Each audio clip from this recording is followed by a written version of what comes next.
everyone. Welcome to Comics with Bueller. As always, I'm Bueller. Hello, everybody. Welcome to MJ Comix. I'm your host, James Mack, and tonight I'm joined by Travis, known as Comics with Bueller. Travis, thank you very much for joining us. I really appreciate it. Yeah, I'm excited to be here. You dropped a Lost line before we came on. A little Desmond reference there. I'll see you on the other side, brother. See, I'm a massive Lost fan, so Desmond, my Scottish brother, 100%. Yeah, so that was pretty cool, man. You got me all excited there. I'll see you on the other side, Charlie. There you go. one of the best lines. Yeah, it is. Yeah, no matter what I do, Charlie, you're gonna die. Yeah, so yeah. Oh, I love man. that. Yeah, you're bringing back some memories right there. No, but I do appreciate it. I know you are, you're currently traveling across the country. You're pretty much on the road, driving a lot of your time. So I really do appreciate you coming on and to come and chat with me. So thank you very much, Travis. Well, I'm excited to, James, you do great interviews, to be honest. I've watched a lot of your interviews. You do a very good job. You ask great questions. You get a lot out of your guests. So when you asked me to come on, I was pretty excited to come on. So I appreciate you having me. No, it's really nice of you to say that. And this kind of like just started off with like chatting to friends. And then like, I thought, I might as well go and speak to people that I've not spoken to before in the community. And I've got to say that I've interviewed, I don't know, probably 15 or 20 people now. Yeah. And I've not come across somebody in the community that I've not liked, like on a one-to-one chat. And sure. So it's really nice to get to know people. And I think, I hope the audience feels that, the questions that I ask and everything that they enjoy, and like, it's a good time for everybody. Yeah, that's one of my main things, is just the chance to get to know people. I mean, I have a very unique position as far as, traveling and all that stuff. So I actually get to go and meet people face to face, quite a bit, probably more so than anyone else. So I really like that part of, just interaction with people, because you automatically have that connection because you're a fan of comic books. Yes. Yeah. You got it. So you can just go from there, and it's easy conversation to have. So yeah. And to be fair, I mean, when we talk about the comic community, you always think there's really like, there's thousands and millions of people out there, but this community is not really as big as you think it is. Yeah. So it is nice to meet like-minded people. So I'll just quickly say hello to the people in the chat, if that's okay. We are competing. There's a big event going on at the moment. There's Comics Curing Cancer. So I'm acutely aware that we are competing for airtime with them. So I don't expect us to have as much as we would normally have. So if you haven't already, please go and check out Rob Fatstack's stream that's going on at the moment. They've got a comic book auction going on. I was literally watching it before Travis came on. And I was putting in some bids and I was losing out. I was getting, but no, there's some fantastic stuff up for auction. So please do go check those guys out. And it's a fantastic and worthy cause. So we'll say hello to everybody in the chat. We've got Derek. Thank you very much, Derek, for joining. Really appreciate you, buddy. We have Kenneth, always in the house. Thank you very much for joining, Kenneth. We have my wife, Gemma Mack. She hangs backstage because I'm useless with the chat. So if any questions get put in the chat, she stars them for me so I can ask her a later time. So she's fantastic. And she's taken the mickey out of my Scottish accent. I've genuinely fooled people on the phone with a Scottish accent before. Really? Yeah. Just by doing like a simple, pretending to be from like a company or something. Right. We have Lucas. Lucas, thank you very much for joining us. Salutations. We have Charibidis. I don't know how to pronounce it. I'm ever so sorry. We're going to talk about that towards the end of the video. So if you want to know the answer, stick around. Oh, yeah. To be honest, I was too busy focused on the name. I didn't even read what the question said. Yeah. But that forms part of the interview at a bit later on, I'll probably say, but we will definitely get into that. There you go. We've got Ty. Thank you very much, Ty, for joining us. Really appreciate it. That is an awesome avatar. And we have Steve from Bat Signal Comics. Really appreciate you joining us, Steve. Thank you very much. So the first question I asked Travis is really simple. It's trying to get to know you and just like kind of break the ice. And that is, who is Comics with Bueller? Who is Travis? What are you about? Well, the first off, the Bueller name, like Yep. my name is Travis. The Bueller name actually came from my gamer tag on Xbox. Oh, Uh, okay. Back in the day, it was randomly generated Bueller as my game. And so I just kept it. And whenever I played video games, people just called me Bueller. So when I decided to do a YouTube channel, I was used to people calling me that name. I just said, well, Comics with Bueller is better than Comics with Travis. So that's the origin to the Bueller name. And obviously it stuck pretty well. Do you think that it's like because I've always like in my head I don't think Travis, I always think Bueller when I see, it's Yeah, like me people now, which is completely new for me, but a lot of people call me MJ. yeah, So like my name's James, but like it's like kind of stuck, and sure. it's like it's quite identifiable. Would you say? It is. And it's, I didn't, when I started YouTube, I really didn't know that, are you supposed to tell people your real name? I really didn't know, privacy thing is. So I stuck with Bueller. I don't think I told anyone my real name for like the first year Oh before I wow. was comfortable. Like, oh no, I'm actually Travis and stuff. Yeah. And I really didn't know how people would ask me, is Bueller your real name? I was like, oh, I'd kind of dance around it because I really didn't know how to answer Yeah. because of the whole privacy stuff. So, but yeah, definitely the Bueller name. People. I mean, there's two references to it now. It's Ferris Bueller and Comics with Bueller. That's it. I mean, there's not a third one. It works out pretty Yeah, well. there's no other Bueller going. Don't worry, you'll be Yeah, fine. but like the Ferris Bueller movie, they don't call him Bueller in there. They call him Ferris, except for Yeah. when the teacher does the roll call of the Bueller. That's the only time they refer to him as Bueller. They all call him, say Ferris, how's Ferris doing and stuff like that. So, Yeah. but anyway, that's what that is. As far as for me, I started collecting books really early on when I was a kid. I loved the artwork. I was probably 4 or 5 years old, and I would with my mom at the grocery store, and I'd see these colorful books, like Looney Tunes and stuff like that, and Yeah. stuff. And she'd always buy those for me. And I didn't read them too much. I just liked the colors and the Yeah. artwork. Yeah. That's what attracted you to it. Yeah. Yeah, and I had a little box that was about the size of a short box. I would just put them in and everything. I used to use Ziploc bags for my Yeah. bag for my bags and boards. I was like, oh, cool, I'll put them in these. Because I think I saw one like in a bag and board one time. Yeah. And every week I would get my allowance. It was like $2, and I'd ride my bike into the local town because we live out in the country. And I'd go there and I'd buy like a 3-pack of comics for like $1. It was 3 for $1. And then I'd get like a whatchamacallit candy bar and a little soda pop, and I'd have a quarter Oh yeah. left over to go play the arcade game, like Kung Fu or track and field or something like that. And that was my Saturday for like years and years and years. And I just kind of got into comics. Then we moved away from the country and moved into the city. And Yeah. then I finally went to an actual comic book shop Yeah. and was like, oh, Wow. this, this is pretty awesome, because the comic book shop was in downtown Milwaukee, Oregon, and it was part of Dark Horse Comics, because Dark Horse Comics is in my hometown. And Yeah. so there's like life-size statues of Predator and aliens in the window and all these really now there is, obviously it's been years, Yeah. but that studio was right downtown in Milwaukee, so you'd walk right by a publisher with everything going on, and you'd get your comics and stuff. But I was hooked right away. That was like my main thing. Yeah.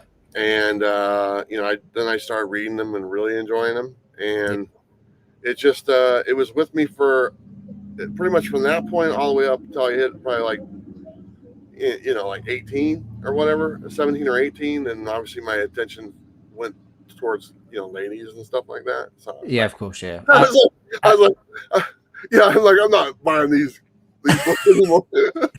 This isn't cool. This isn't Yeah, cool. I'm gonna spend my money on something else, and so that turned out to be fun sometimes. So I didn't mind that at all and stuff. And then I kind of married my my high school sweetheart. We didn't really date in high school, but we were really good friends, and we actually started Yeah. dating like right after high school. And we got 2 kids and got married and stuff. And then comics were gone. I got rid of all my comics, and I don't think I jumped back in until like 20 years later. Yeah. Until I was like in my early 40s before I even walked back into a comic shop. So what made you start a YouTube channel? I was just watching other YouTubers. I was watching I think I watched Metarog, and you might be familiar with some of these Mhm. guys. There was another guy, Silver Age Dave, at the time. There was another channel called Luther Manning, Okay. and I watched a little because I just got back into comics, and I was curious about what they were because they changed so much since when I left in the '90s to what they are now. And there's people driving by taking pictures of the bus right now. That's Hello. so cool. Yeah. So anyway, that happens quite a bit. A But lot. Oh wow. yeah, but when I got back into it, what was it? I lost train of thought there. What was I saying? I'm sorry. How did you get into starting a YouTube channel? Oh, the YouTube channel. So like, I was buying these comics at the shop my friend told me about, and I was like, I wanted to know a little bit more about them. So I just looked at those channels. I was like, I can do that. Maybe Yeah. I can make a video. And kind of the same thing. I didn't know about the name. I didn't know, should I be in front of the camera? What should I do? I never done the YouTube before. So my first like 4 videos were of just my hands, kind of like Comic Journey, Yeah. showing books. Oh, this is what I bought for 50 cents. This is what I bought for 50 cents. And that was my first, yeah, that one right there. That I believe that was the first one. And That's your first video. So that was the 11th of February 2018. yeah, yeah. Great So comics that anyone can find. yeah, Pretty so cool. that was it right there. But I think like it was either my 5th or 6th video popped, Yeah. and it took off. It's like, and it like first, like it was like sitting at like maybe 100 views for like 2 months, and then all of a sudden I checked it, and it had like 3,000 views like the next day, Wow. and then it's probably like 20,000 views right now or whatever it is. But it kind of jumped up a little bit, and kind of took off and stuff. So that's when I knew right then. I was like, okay, this is kind of cool, and maybe I can take some more time. Here, hold on 1 second.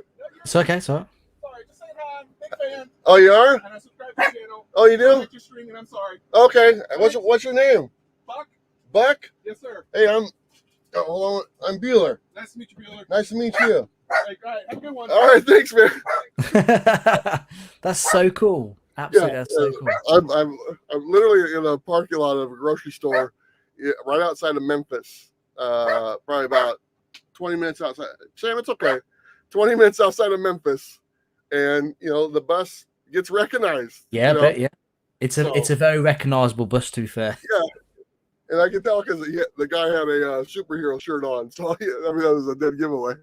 For anybody who's watching that may not be aware of the Bueller Bus, here is just a quick glance of what people will be seeing at the side of the road. I know it doesn't currently look like that at the moment because Whatnot sponsor has been removed, but we'll get to that at some point.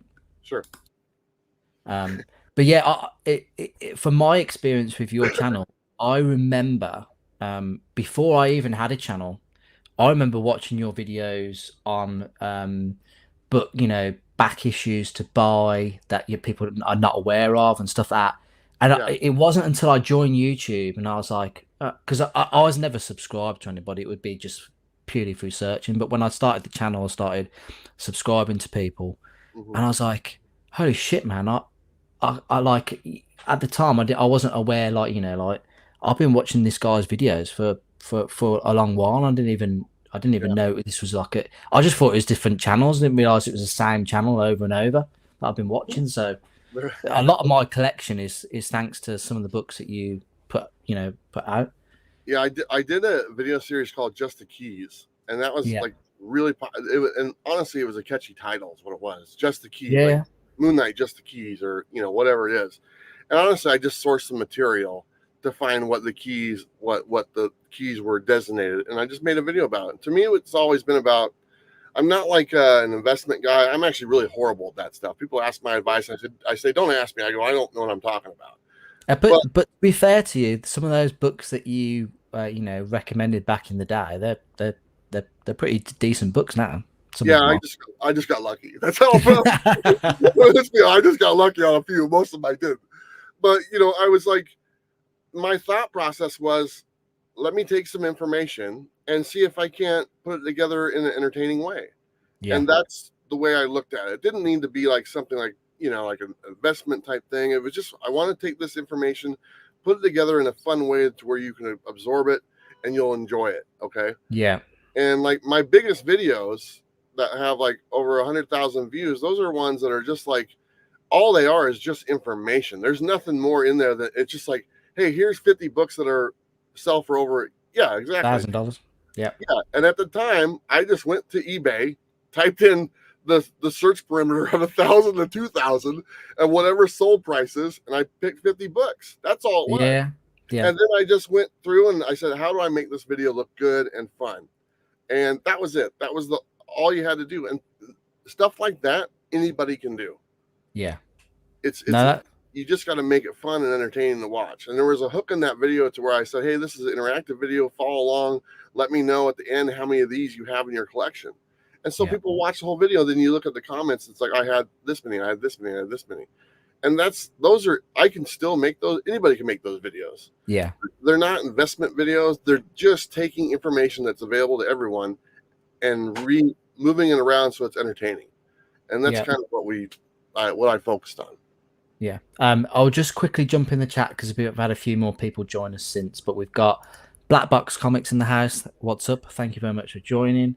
We've got Manu, the 9.9 newsstand. Thank you very much for joining, Manu. We have Jason Parker Comics in the house. Thank you very much for joining, Jason. Really appreciate it. We have the Grand Wizard of Grief. Thank you very much. Nice. Just showing some love. He's watching the football. Oh yeah, we got football on today too. We're competing against a lot of things right now. I know yeah. I can imagine it being a difficult choice to choose this over a lot of stuff. But we've got Buck Rogers. Thank you very much for joining. And we have Carlito Classico. Who is this Bueller guy? Hey, Travis. But I take it he's a good friend. Yeah, he's been around a long time. And we have Perry Comics. Perry, thank you very much for joining as well. Yeah, he's okay. But yeah, so what I will say, Travis, is that in that little image that I showed, you have lost an incredible amount of weight compared to that, that image there. I hope you don't mind me pointing that out. That it is very impressive. How have you done that? Like, I tell people all the time, I got pissed off is what it was. Oh, okay. I got pissed off enough to want to do something about it. And when I started traveling, I was even heavier than that. I was not looking that great at all when I first started traveling about 3 years ago. And I remember right away when I went to the first place I wanted to go to and really enjoy it, I get there and I was like winded, just getting out of breath. Yeah. I was like, here I'm traveling. I can't even enjoy the places I go. I'm wasting my time. So it took a little while and I just got pissed off enough to be like, you know what? I want to enjoy. I went to this place called Sawtooth Canyon in California. And it's one of the first places I went. And I was like, it was so beautiful and I wanted to go climb and stuff. I couldn't do it. I was just like, I'm going to hurt myself. I don't have enough energy. I'm out of shape. I'm going to come back here someday and I'm going to climb that mountain. And that's what my goal was. Okay. And so I left, changed my diet, changed my, exercise, changed everything. And everybody's journey at that point is their own, because what my diet doesn't necessarily work for someone else. Because I'm a big guy. I'm 6'4", Yeah. And 240 pounds at that time, 330 pounds, Wow. So it's people's diets are different, but just exercise, walking, taking care of yourself, and a lot of protein on my end. And then I've been back to that Sawtooth Canyon, man, and I've explored the whole thing. I mean, it's like I had another instance just about a month ago. I took my son to Washington, D.C. a couple years ago. And I remember going down there and I was horrible shape, and I had to take a break all the time. And when we were walking around the mall and seeing all this stuff, and my son's, he's in good shape. He's in his, early 20s and stuff. So he was very understanding and he was, oh, it's okay, Dad, take your time and stuff like that. And now I was just there last month. Okay. And I walked 25 miles one day and another 20 miles the next day. And I could go another 5 more days. I called my son. I was like, I got to apologize. I feel bad that when we were here, Yeah. you can get to experience everything that you could experience because of the shape I was in. I Oh, wow. I was like, eventually I'm going to make that up to you because now I can't. And Oh, so I mean, it's just like I said, it's just I got pissed off enough to do something about it, yeah. and Fair and play. that's what it was. You know, it's like I'm going to be 50 years old my next birthday, and you know, I Big. want to be you know, together. You know, Yeah. No, sorry to interrupt you there, but Buck Rogers, I think that was that the guy that literally just knocked on the van. um, I mean, the guy I said was his coming name out was of the Buck. store with family and saw the bus. I geeked out. It's Bueller. I don't know if I might be. I don't know. Maybe the picture might not be. It might Yeah, be. because It might the be guy had catfishing. You don't the know. guy had gray hair. Okay, that might be an old pic. Might be Yeah, an old yeah. pic. Wow, but no, that's so cool. And so, like 7 years ago, I remember you saying this the other day. You mentioned about you started roughly the same time as Comic Tom, Yeah. days apart. And then you know, you said backstage about a month after both of you started, you met up at a con. Yeah. Do you think that I mean, I hate to quote Sticky Goose on this, but he mentioned in the infamous interview with Comic Tom Sure. last week, he said about people like Comic Tom hitting the lottery in terms of being a pre-established channel prior to the what we'll probably refer to as like the pandemic, in terms of people, the only entertainment people could get was from YouTube, because there was no TV coming out, there was no movies coming out. Do you feel what are your thoughts on that? Do you feel that like that he's correct, or do you think it's just there's certain channels that were entertaining and some weren't, or what do I you think think? I think we were already rolling before the pandemic came, Yeah. but it didn't help. It didn't hurt us by any means. No. No, Yeah. I mean, if anything, it brought more attention. But also, like at that time, I was rolling with Bob. We were doing the coffee and comics videos, which are Yeah, they were great. Yeah. really popular videos. And then we had to stop. We had to stop Yeah. doing them because he couldn't come over. So it's like, okay, we stop, and then we have to wait however months it was, before people got back together.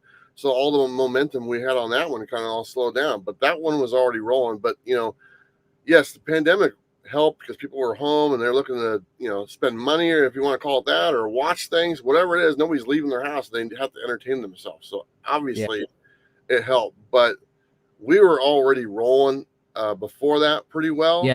Yeah. And it was myself, Reggie, and Tom. We all started literally the same week, Wow. 2 days apart, each one of us. So if you can imagine myself, Reggie, and Tom, all of a sudden you turn on Huge YouTube. channels, absolutely huge channels. Yeah, and we all kind of took off at the same time. And during that time of YouTube, there was a lot of dicks, around. There was a lot of assholes, man, that were just really upset of us, quote, newbies at the time coming in there and kind of, I'll just say it, kind of showing you how it's done, Yeah. and because it was a really old school gatekeeping mentality at that time, to where it's like, who are these guys coming in here thinking they're all hot shit? Well, we didn't think we were hot shit. We just knew what we were doing. Yeah. And we just, Was it new blood, isn't it? And a different spin and different take on it, I guess. yeah, exactly. Way different takes, different. I remember talking to Reggie one time, and I was like, hey, I'm going to go talk to a company about being a sponsor. I go, do you have any idea what I should say to him? He's like, I don't know. And, and we're like, do comic book YouTubers have sponsors? And I don't know, and stuff. Yeah. And then I go and I talk to this place, and they're like, like, I go, do you have a marketing department? They're like, no, we don't have a marketing department. It's the guy, in the jean shorts in the front of the office. He's the marketing department and stuff. So, it was kind of all new territory for us. But I think the pandemic definitely helped us. But if we weren't already rolling ahead of time, it wouldn't have made it too much of a difference. Yeah.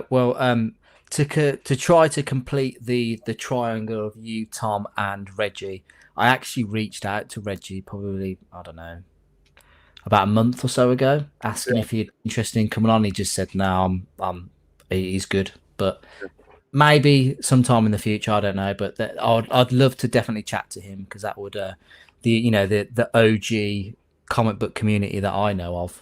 That would be a great interview to do as well. Yeah, he's a good dude, and we finally met each other after a few years of kind of working together and stuff like that, and it was just a blast. So Reggie's close. I send him a message every now and then, checking up on him and stuff. And he helped me with because obviously he's a bodybuilder. Yeah. My daughter got into that area for a while, and he helped my daughter with advice on how to do it and stuff like that. So Reggie's a good dude. I think Derek, that's the exact words he used. Now I'm good. Yeah, I think that's literally to quote him. I think that's right. I think that's it. Do you think Derek is Reggie? Maybe In disguise. Now I'm joking. Maybe. Fuzzy he went a whole different direction. To be fair, I've got to say about Derek. Derek, during my lives, he asks some fantastic questions that that I've been able to ask people that maybe that either that I didn't want to approach people with, or I didn't even think of. So thank you very much for that. Fuzzy has said before the cough. Oh, he's obviously referring to the pandemic. I enjoyed going out and hunting books at small, out of the way antique places for cheap. Prices were better back then. Totally agree. Yeah. Thank you very much for joining us as well, Fuzzy. Fuzzy's a great character as well, who gets involved in the chats. My first 5 comic book channels were Bueller, Reggie, Comic Tom, or 3 out of the 5. Savage. Derek pops in and has some good takes for sure, 100%. But so Bueller, Travis, sorry, it's fine. I've forever known you as Bueller, and that's what my problem is. I'm so sorry. Yeah. But what do you collect now? Like, what are you? I mean, is it purely just comics, or what do you collect? Honestly, I don't really collect any comics anymore. Oh, okay. I don't really have a desire to collect comics anymore. Honestly, when I sold majority of my collection, when I decided to do this adventure and travel, yeah, I kind of told myself, if I'm selling 95% of my collection, my goal is not to replace that collection. Yes. My goal is to move on and then, go to do new things and new adventures. So I have a small amount of books left at my storage unit back in Oregon. But as far as on the road, like if I buy something, it's something new, like a comic shop told me, oh, this book is kind of good to read, so I'll just buy it just to read it. I don't even I don't bag and board my books anymore. I don't even bother. Well, what, you're an animal, so what's going on with you? Yeah. So I mean, it's like I have no. I'll go. I was just at Baltimore Con, which is like one of the best pure comic book cons. I didn't spend a dime. I didn't even look at books. Yeah. And it doesn't mean I don't love comics. That love is still there. It's just that I've had the moments with them. I've enjoyed them, and stuff like that. I have a lot of memories and stuff, and that's about it. So I don't really feel the need to add to a collection. Right now I'm sitting on my comics underneath this chair where I'm at right now. I have one short box of books, and most of them are just books I give away to people that come up to the bus and stuff like that. So I'm guessing then, if that was book, he was hoping for a book. Yeah, probably. But unfortunately, you were sitting on them, so yeah. But as far as what I collect, and this sounds really cheesy, but it kind of is. I'm really into collecting like different memories. I guess that's kind of what. To me, it's not the physical thing anymore. And I don't have a lot of physical stuff in my life. Okay, everything I own is around me right now, plus a 5x5 storage unit in Oregon. That's it. That's that's everything I own.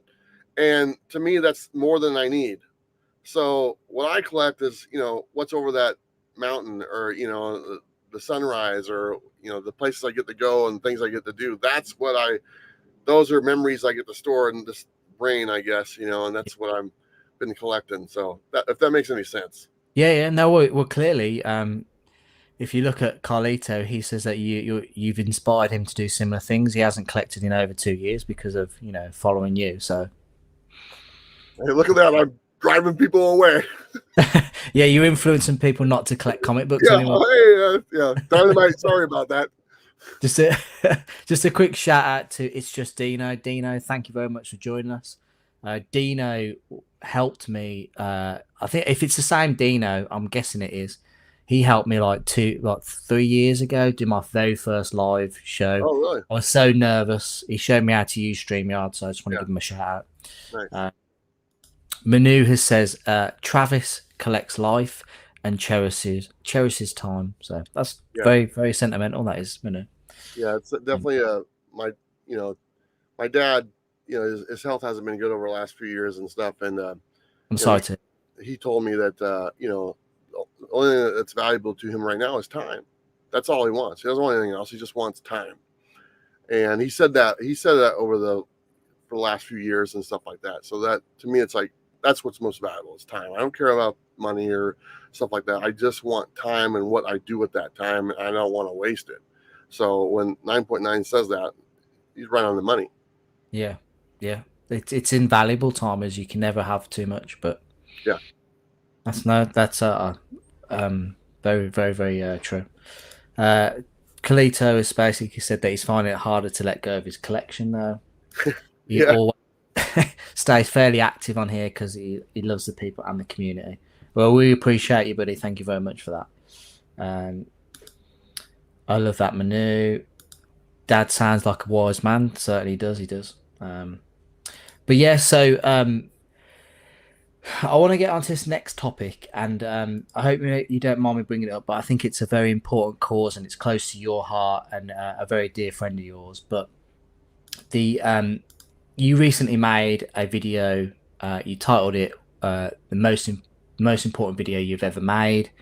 Now that is in relation to a good friend of yours, Jen from Comics Will Break Your Heart. Mm-hmm. Jen has a YouTube channel and was diagnosed with cancer. I want to say over a year ago, was it? Yeah, it was over a year ago. It's about a year and a half ago. Yeah. And she has there's a GoFundMe page for her. I've put it in the description of this video. Gemma, if you can drop that in the chat, I would implore people to please go and donate anything that you've got. It would be greatly appreciated. I know obviously at the moment the comic book community have all rallied together for comics curing cancer.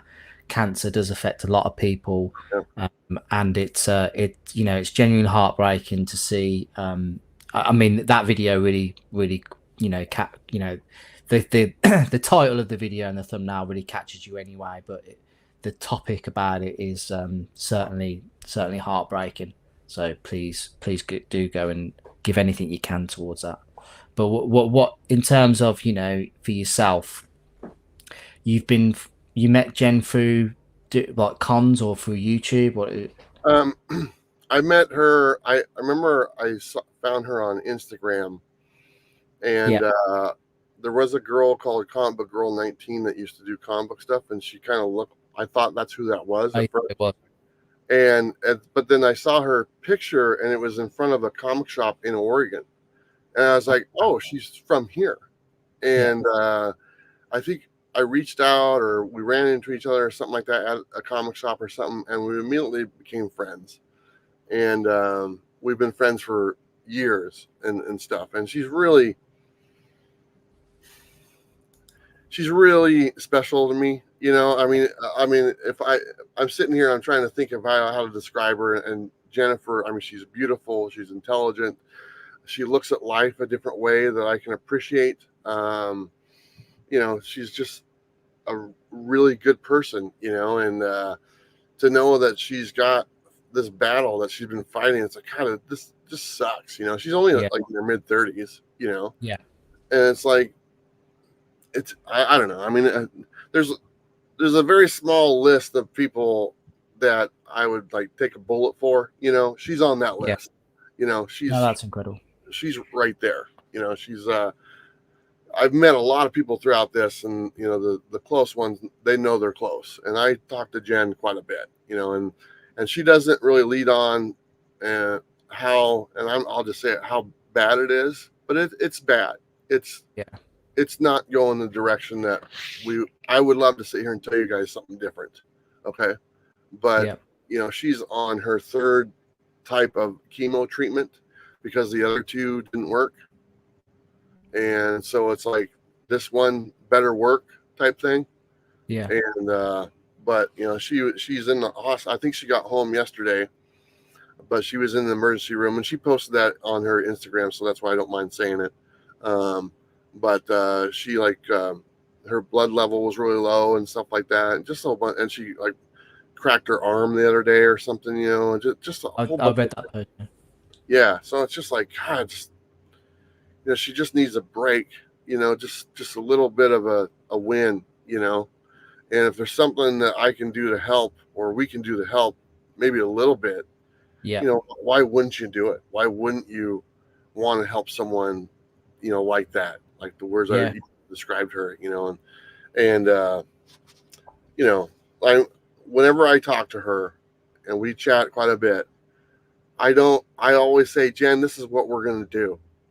I always talk about, hey, this is what we're going to do in the future together, and stuff, because I want her to know that you're gonna beat this thing. And yes, so and Jen is the type of person who would be with me on the bus. Okay. Yeah. Traveling and she wants to, especially after she gets done with this. Yeah. She wants to go live some life. I think we all want to 100% see that. Like, that would be, I think with stuff like this, like, I think the moment that people have to have hope, and I think when the loss of hope is a dangerous thing, I think, and I genuinely, with all my heart, hope that she manages to beat this and she can go on the Bueller bus and experience and have a full life. Yeah, no, I love her. I mean, whatever you want to read into that, I love her to death. She's one in a million to me. So, but she's but like I said, please go check out Travis's video, most important video you've ever made, and that is the truth. I mean, regardless of it, anything to do with comic books, this is real life, and it affects people. And please go and check that out, and please go check out Jen's GoFundMe page.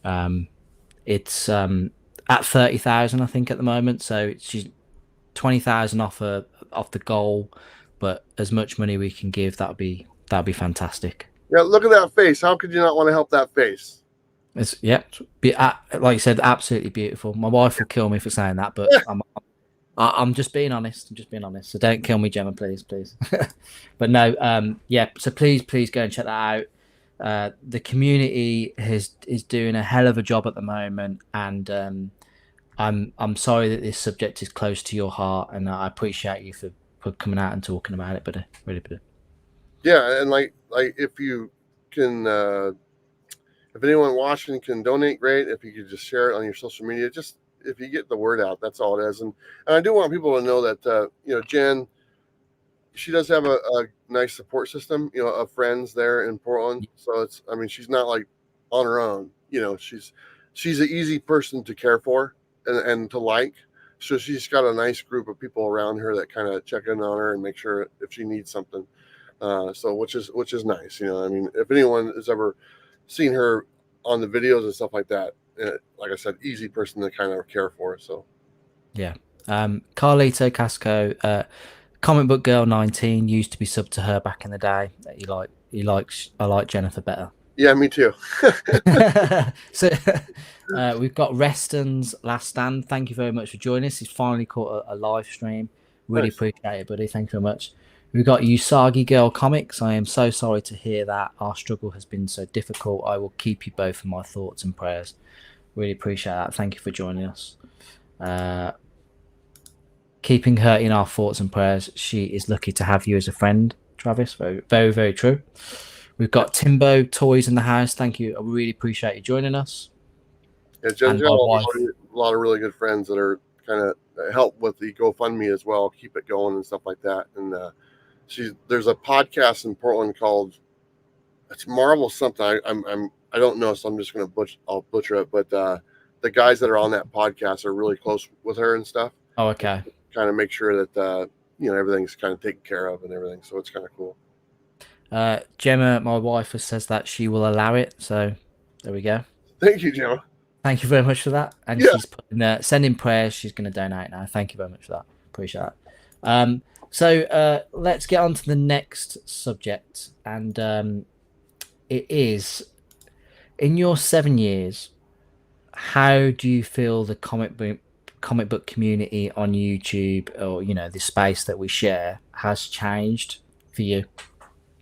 I think that, like I said, kind of in the beginning when I first started, there's a lot of pushback as far as us new guys coming in. New guys on the block, yep.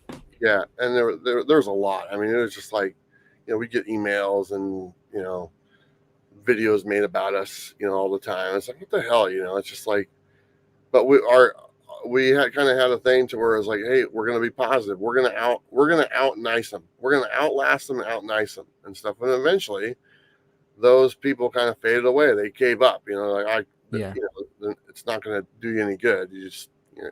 You're wasting your time being miserable. And why would you want to waste your time being miserable?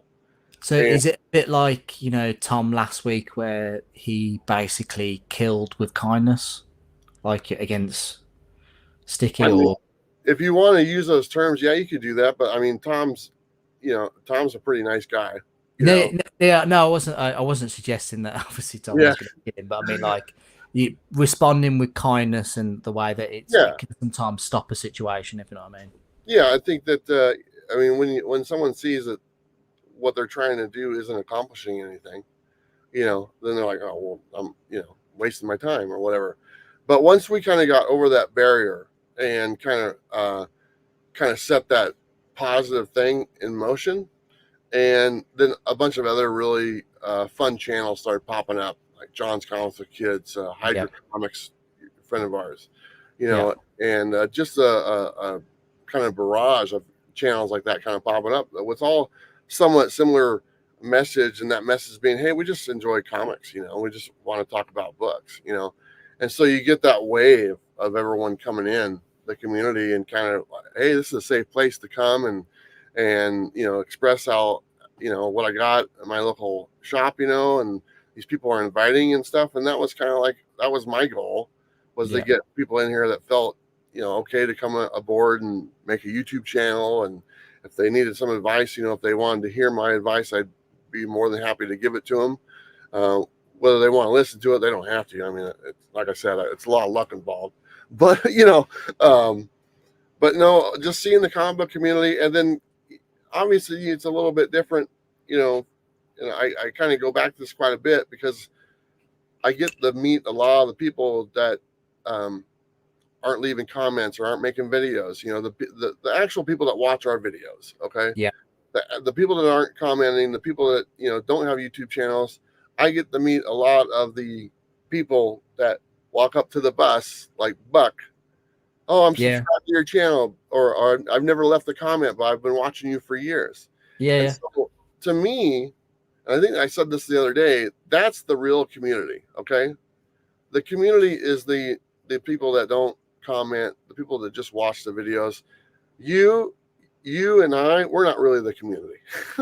we're just the building that popped up where people to go to and stuff. Yeah, of course, yeah. That's kind of what it is. We're just a place that we're telling people where to go to hang out. It's the people that come to hang out. That's the actual community itself. So our job is to just make sure the building's still open. So as long as you're still doing it, as long as the lights are still on, exactly. That's all we have to do. Just make sure that our building is still open and people can still come to it. And so that's kind of, I look at that, and I've had a lot of memories, and a lot of great experiences meeting these, and it well outnumbers the negative. It's 1,000 to 1. Okay. So how much time do I want to spend on the one? Not a lot, but the other 1,000, man, that's changed my life. The other, it really has. So for me, I look back after these 7 years, and it goes up and down. Different types of content kind of raise to the top. Speculation raises to the top for a little bit. Talking about variants is a huge thing for a while. Oh, let's bash Whatnot for a solid year. Okay, let's do those videos. before that, it was key collector. Let's go after key collector and stuff like that. So I mean, they all have their time to shine, and then eventually, I think, like I said earlier, the one thing in common, everyone really likes comic books. Everyone really enjoys this hobby. This is not a necessity. This is a hobby that we've chosen to be a part of. Nobody, we're not, this isn't life and death. This is like, Batman Absolute, Batman #1 comes out next Wednesday. I got to get a copy. And that's what it is. That's what we're talking about. Okay. We're not talking about who's getting elected, to office or, religion or anything like that. It's literally a hobby that we all choose to be a part of. Yeah. So. No, I mean, I watched you released a video in the past week about, the role of a comic book YouTuber. Mm-hmm. And exactly like you said, we are not the community. We are like the role we play is we bring people, or we hold that like a building. And I thought that was a great video. And I remember you talking about, there was a bit of a section about if you're gonna be on the platform, about the whole thick skin and having a thick skin. And in it, for me, I feel like in an ideal world, you don't. This place should be it should be a positive experience, and that there should really not be any negativity on here. But I feel like the world we live in is, at times it's chaotic, and it's not the real world sometimes is not a nice place, and it would be nice to just jump on here and it be completely separate, but unfortunately that doesn't tend to be the case. And I kind of feel like, and I'm not saying that I get a lot of negative comments. Sometimes I do, and I kind of feel like you have to kind of take it as part and parcel of being on this platform, because there's I think last month or something ridiculous, there was like 3 billion users on YouTube. And if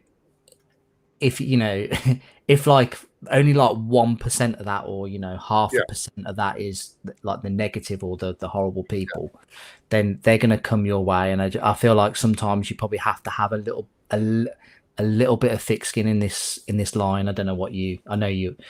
No, you are actually 100% right. Yeah. But wouldn't it feel good to be wrong? Oh no, yeah, Yeah. And to me, I look at it like that, and I say, you know what? I'm not ready to concede it yet. I'm not ready to kind of, what? It is what it is. That's what we have to deal with. I'm not ready to just kind of give up on that.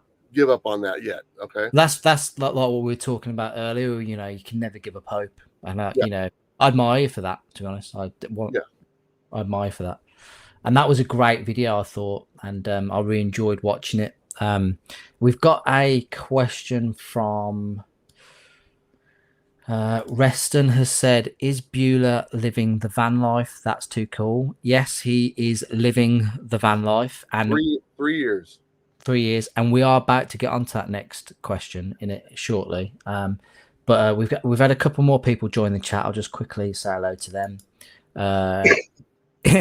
Fuzzy said he thought you were on a boat at first, but he's watching on his phone, so it's hard to see. We've got Metal Elf Collectibles. Thank you very much for joining us on this fine Sunday. Really appreciate you dropping in.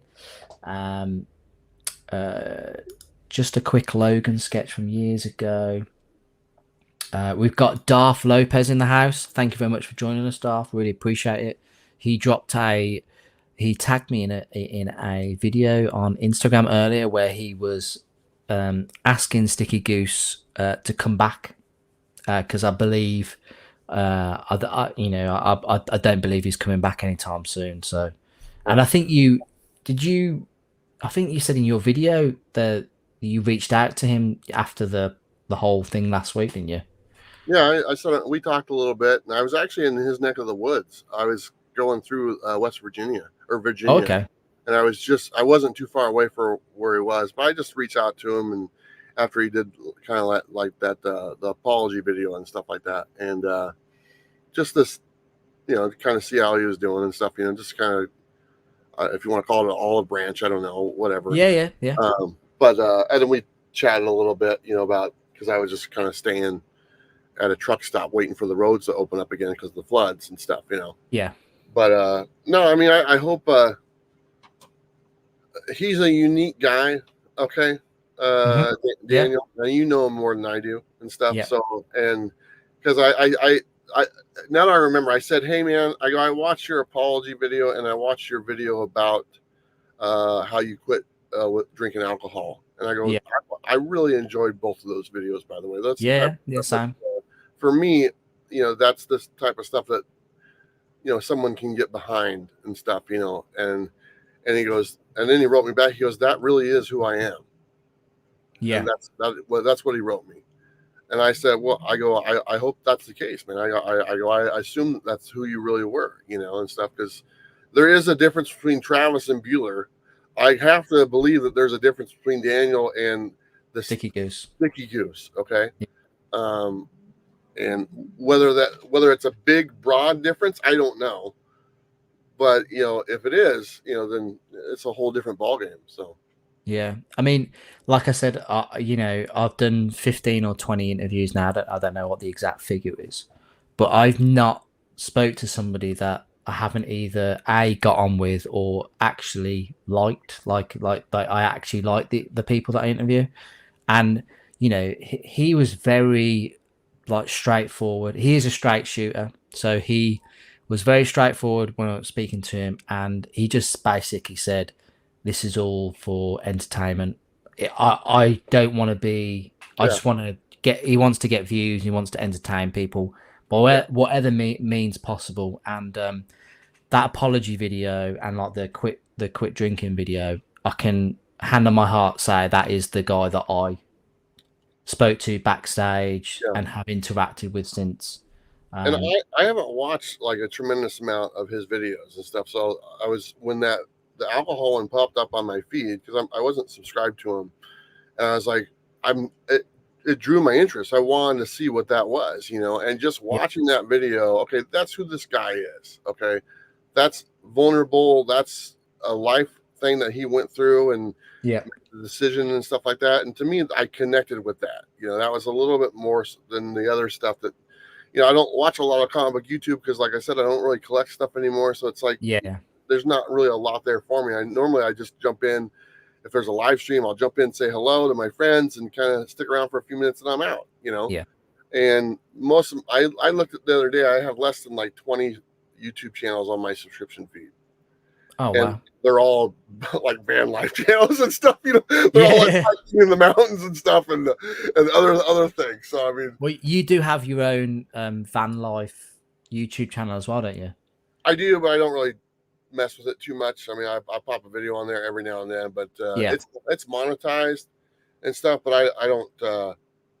There's not really hardly anything on there. Maybe eventually I'll put stuff, but I plan on doing it on this channel more so, to be honest. Yeah. I think you've crept a few of those videos in there on this channel as well. Yeah, nobody watches them. Well, now you know how Sticky Goose feels when people don't watch any of his his non-drama videos. What is it? Yeah, but it's good with the bad, I guess. Timbo Toys says he always loved Bueller's Coffee and Comic Show. Yeah, that was a lot of people's favorite show. It was, yeah. It's good, especially during the pandemic. It kept people. Kept people sane. To be honest. Yeah, it was a very fun show to do with Bob, and a lot of credit goes to Bob, my co-host on there, because it was two people, good friends, and just their banter right next to each other. Okay, and we had a good time filming every one of them, so it went a long way. Fuzzy has put, was it harder to give up the hunting or the collecting? I prefer the hunting of good deals, he says. It's kind of in the same ballpark, really. One of the things when I first started traveling in here, the goal was to go to comic shops, and I've been to hundreds and hundreds of comic shops. Eventually they all start to look the same. Yeah. And so eventually it's just like, oh, there's another long box. There's another long box that is packed too tight where you can't even pull the books out, and stuff, which is a huge theme of mine. And but so as far as I don't even look for stuff. It's like Yeah. I know I go to the new wall, I look at the new wall. If anything catches my eye that I like to read, I might buy that. And I get books sent to me, like the digital copies of Marvel and Image and Boom. I don't think I've opened one of those emails for over 2 years. Yeah. And it's the whole library every week. They send them to me and stuff like that. So it's just like, I don't miss it. I find other things to fulfill my time with that are quite a bit are fun. So that's one. Fuzzy has also put, I always think that when reading negative comments, maybe that person has had a bad day. Maybe they're just letting out negative energy and don't mean it. But I mean, I've always said probably what's a bit more entertaining than a Sticky Goose comics video is reading the comment section, because they just go from one extreme to the other, and to be fair, I think having that much, like, I know obviously he put out some controversial videos and he gets a hell of a lot of negative comments, and I don't know how anybody can come onto this platform and have that at them and not like take any of it in terms of it definitely, it's hard to ignore it. Okay. Yeah. Because, and after a while, how long can you ignore it? How long can you sit there and, well, if the thing I can do to ignore it is to stop doing videos, and if that's on the table, which that always is for any one of us, and maybe that's the easiest route to go at this time, so I don't have to sit there and look at this, the barrage of just, people just. It's got to affect you, like, mentally, because it's like it's like if you're a professional athlete, I always compare it to, you people are telling you you're rubbish or you're trash or whatever, you're gonna kind of like take that into it. It's either gonna want to go one or two ways. You're gonna be inspired by it to do better, or it's gonna literally affect you mentally, and it's gonna creep into your game, or you're gonna let it get into your head, which is it can be a very difficult thing to get out of once it is in there. You always get them, and they are, and obviously some people get more than others because they're very divisive in what they're talking about, whatever the topic is. So if you're on a topic that's very divisive, you get what you get. It's kind of what you put out there. If you were expecting something different, then you didn't know what you were talking about. But most of the negative stuff I've ever gotten, I've just like replied back like with kindness. I understand your point of view. I appreciate your time watching my video, man. Thank you so much. And something like that, Yeah. Because even at the end of the day, even if they have a different opinion, they've still watched your video, and, that's a positive thing in itself, because you're getting a view, you're getting the interaction, regardless if the comment's negative, and you're leaving your stamp and your personality on the response to say, thank you very much for watching. You may not have the same opinion, but I appreciate you. Sometimes I just start making stuff up, like they'll go off on something. I'll just like I made a post on my Instagram one time about the Roadhouse remake. Okay. Oh yeah. And some people got mad that I was like, I'm not going to watch this. This is a disgrace to Patrick Swayze, which Patrick Swayze's memory. Yeah, exactly. And like people got mad at my post. And they're like, you haven't seen it, you don't know what you're talking about. I'm like, I just wrote like back like rubbish. I was just like, what do you mean I haven't seen it? I was actually on the set. I was a producer of the movie. And it just started making. I go, I'm now working on the remake of The Breakfast Club. And he's like, send them into meltdown. Yeah. So I just kind of every now and then I just kind of have some fun with it and just kind of roll, because it's something really dumb to get upset about. Who really But it comes in all shapes and sizes. Yeah. Timbo's Toys, it says, Bueller, how's your collecting changed since doing the van life? Well, Timbo, just before I think you came, Travis basically said that he no longer collects comics. He'll pick up a few that he gets recommended to read, but that was a bit earlier in the video, unfortunately. So, but appreciate the question. It's very, very, very good question. That's why I asked it. So. The first time I left, when the first like travel I did. I think it was like 2 or 3 months. Okay. And like when I left, I had like 2 short boxes or 2 or 3 short boxes of comics on the bus with me. Okay. Yeah. When I got back after 2 or 3 months, I had like 15 short boxes because I was buying everywhere I went. I was like, Yeah. and there was like no room. I was like, I can't do this. I was like, I at that point I said, okay, I'm leaving with 2 empty short boxes, and that's all I'm allowing myself to buy, during whatever trip this is. And now that's down to like 1 short box, and now it's down to hardly, I hardly use that. But I was like, that first time around, there was like short boxes all over the place and stuff like that. Yeah, I can't be buying this stuff anymore. It's too much. But if you're going to like 8 comic shops a day, oh, we're going to Denver today. We're going to hit all the comic shops in Denver. Oh, tomorrow we're going to Phoenix. We're going to go hit all the comic shops in Phoenix. I somewhat feel obligated to purchase stuff at these shops. Yeah. And so before I knew it, I'm sitting there in the dollar bins, and I got a stack, about a foot tall, of books I don't need, by the way. Yeah. But, oh well. No, great question. Or was it Timbo or Fuzzy asked that? But thank you, really appreciate that.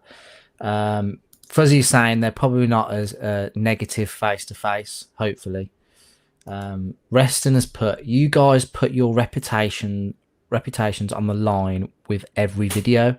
I consider comic book channels my comic book news source for things my LCS doesn't know or won't say.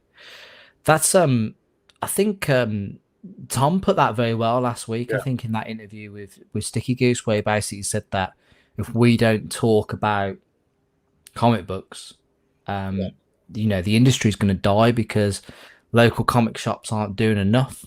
Reston, I think the worry is for, if you come out as a YouTube channel and you say stuff and you've got, you're saying the wrong type of stuff or you're not putting the right information out there, you can put your reputation on the line. Yeah. There's a lot of comic shops out there that, their owner ran. The owner is the only employee of the store. They're overworked. They're bitter, to be honest. Oh, yeah, a lot of them are, to be fair. Yeah. It's not a hugely rewarding, financial business to get into and stuff. And so, a lot of times you'll go into a comic shop and you'll get the nod, hey, and that's about it, and then you walk out, they're like, oh, thanks for coming. And that's it, and I've witnessed many of those. I mean, that's probably more than half are like that. And they're overwhelmed, because they got piles of books that nobody bought. And then they got a basement full of 100,000 more books that I'll get to that eventually.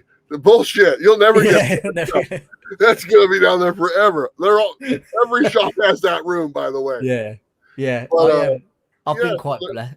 Sorry, I was going to say, I've been quite blessed. I've been to some really fantastic comic shops in the UK. One of them where, I would go in and they'd be like, James, do you want a coffee? And they would leave me in the shop completely unattended while they went and bought me a coffee. Granted, because, they know whenever I come down there, I'll be spending like a couple of hundred, But I've been to some fantastic comic shops where they've took me behind, took me out the back and showed me the back issues out the back. And that type of service, it sticks, in the back of your mind to think, oh, that's probably one that I would definitely go back to, or I'd like to do a video on it or talk about it, or, And that's kind of 50-50 split. You get those, and then you get the other side, which we, as comic book collectors, we inherently know about these because we have. There's many of those that you've been to, and on some occasions, I always try to film a comic shop whenever I go there because as Comic Tom said last week, if we don't talk about comics, the industry is going to die, and I will try my utmost best to promote any small business. But on some occasions, I'll never go and give them a bashing on the internet and say how terrible their business is or their customer services. But I just won't choose to do anything on that business, if you know what I mean. I'm gonna make a statement that might people will get offended by it just because that's what they do. But for every comic shop in America, that's in America, as far as whatever, I think it's 1,500 shops. Every single shop has at least one more customer than they did before me and Tom and Reggie started doing their video. Of course, yeah, of course. If 10,000 people watch my preview video, you do the math. Okay, Yeah. divide that by 1,500 shops. That's 5 or whatever, 6, 7 people in general that might go to a shop to get those books. So we've affected, in some shape and form, we've given more customers to comic shops, to probably pretty much every comic shop in America, at least, in some shape and form. So no, and it's a fantastic thing you guys have done, and you've kept channels like myself, like, just want to talk about comic books and promote them, and it's a fantastic thing for me to be able to talk to people like yourself, Comic Tom, Gem Mint Collectibles, and for me, you guys are like the people that I started watching. So it's an incredible feeling for me to interview you guys. So you guys have done fantastic for the comic book community. Well, MJ, I remember I said that I am only subscribed to like 20 channels. You're one of those. You're one of those channels, my friend. That is honestly an amazing feeling. I really appreciate that, Travis. Honestly, I think I'm subscribed to hundreds, probably. I think. I appreciate that. Let's have a look in the comments before we go on to the next section, if that's all right. Bat Signal Comics Stick. I presume that Sticky is first a husband and a father. Yes, he is. Yes. Carlito's got a run, but really appreciate you dropping in. He's probably left now because his comment was probably about 10 minutes ago, but really appreciate it, buddy. Pad Bear has said he used to love your Coffee and Comics show with Bullseye Bob. Do you still keep in touch now? You're on the road. We don't see him on YouTube much anymore. Yeah, we're in like a group chat with our local people from the area and stuff. So actually, we just had a message today because there's a little convention going on in Portland. I'm hoping to make it back for that. But yeah, I still stay in contact. Bob actually bought my house. He's the one that bought my house when I decided to do this. That's cool. That's so cool. Him and his wife live in my old house. So, and then he got a really good. I was going to say, I hope you gave him a really good deal. He got a really good deal. So he knew you were desperate to sell. That's why he was in there. But as far as him not being on YouTube, he kind of, I'll be honest, like the last, Bob's a pretty busy guy, and stuff like that with his job and wife and the kids and grandkids and stuff, and the last few months before we kind of ended doing the coffee thing, it was somewhat of a struggle for him to commit to do it every week. And that's why you probably saw more of Jan and Sleepy Reader or others kind of coming in and stuff. And I kind of knew, like, once I left, he would probably fully step away from YouTube just because he's got so much on his plate. Yeah. And he's got a little bit of like some back problems, as far as his health wise. So he's had to take care of that too. So that's kind of why I don't think he has a lot of desire to come back and do YouTube himself. But whenever I'm back there, we do try to do something together. And it's I think that's what people loved about it. Obviously, the chemistry between two really good friends. Yeah, and it really shown on that on those videos. But great question, Pad Bear. Thank you very much for joining us as well. Fuzzy says the man is focused. Thanks for the answer. James Copley, thank you very much for joining us. If he's going to put himself out there with the negativity, then people will take shots at you. I don't really understand the idea of negativity in the comment section, but people really do like to leave those comments in the. It's a strange combination, but I really appreciate you jumping in, James. It's an easy thing to do. Yeah. When you post controversy, you expect to polarize the people watching. It's fine to not always agree with each other. I think that's what people need to learn. Like, you can have different opinions, and still like people. Like, just because I don't talk politics. I'm not a politics guy, but like, people can support different sides and still be friends. Like you don't have to like immediately be put off by somebody just because they have a different opinion or a different that they support a different ideal, or it's one of them things. James Copley, love the content very much. Highlight of my week. Really appreciate it, James. Thank you very much for that. It's very nice. Reston, Sticky Goose has nothing to feel bad about. He had a conversation on YouTube and it was only a conversation. Take the comments with a grain of salt and bring back Sticky.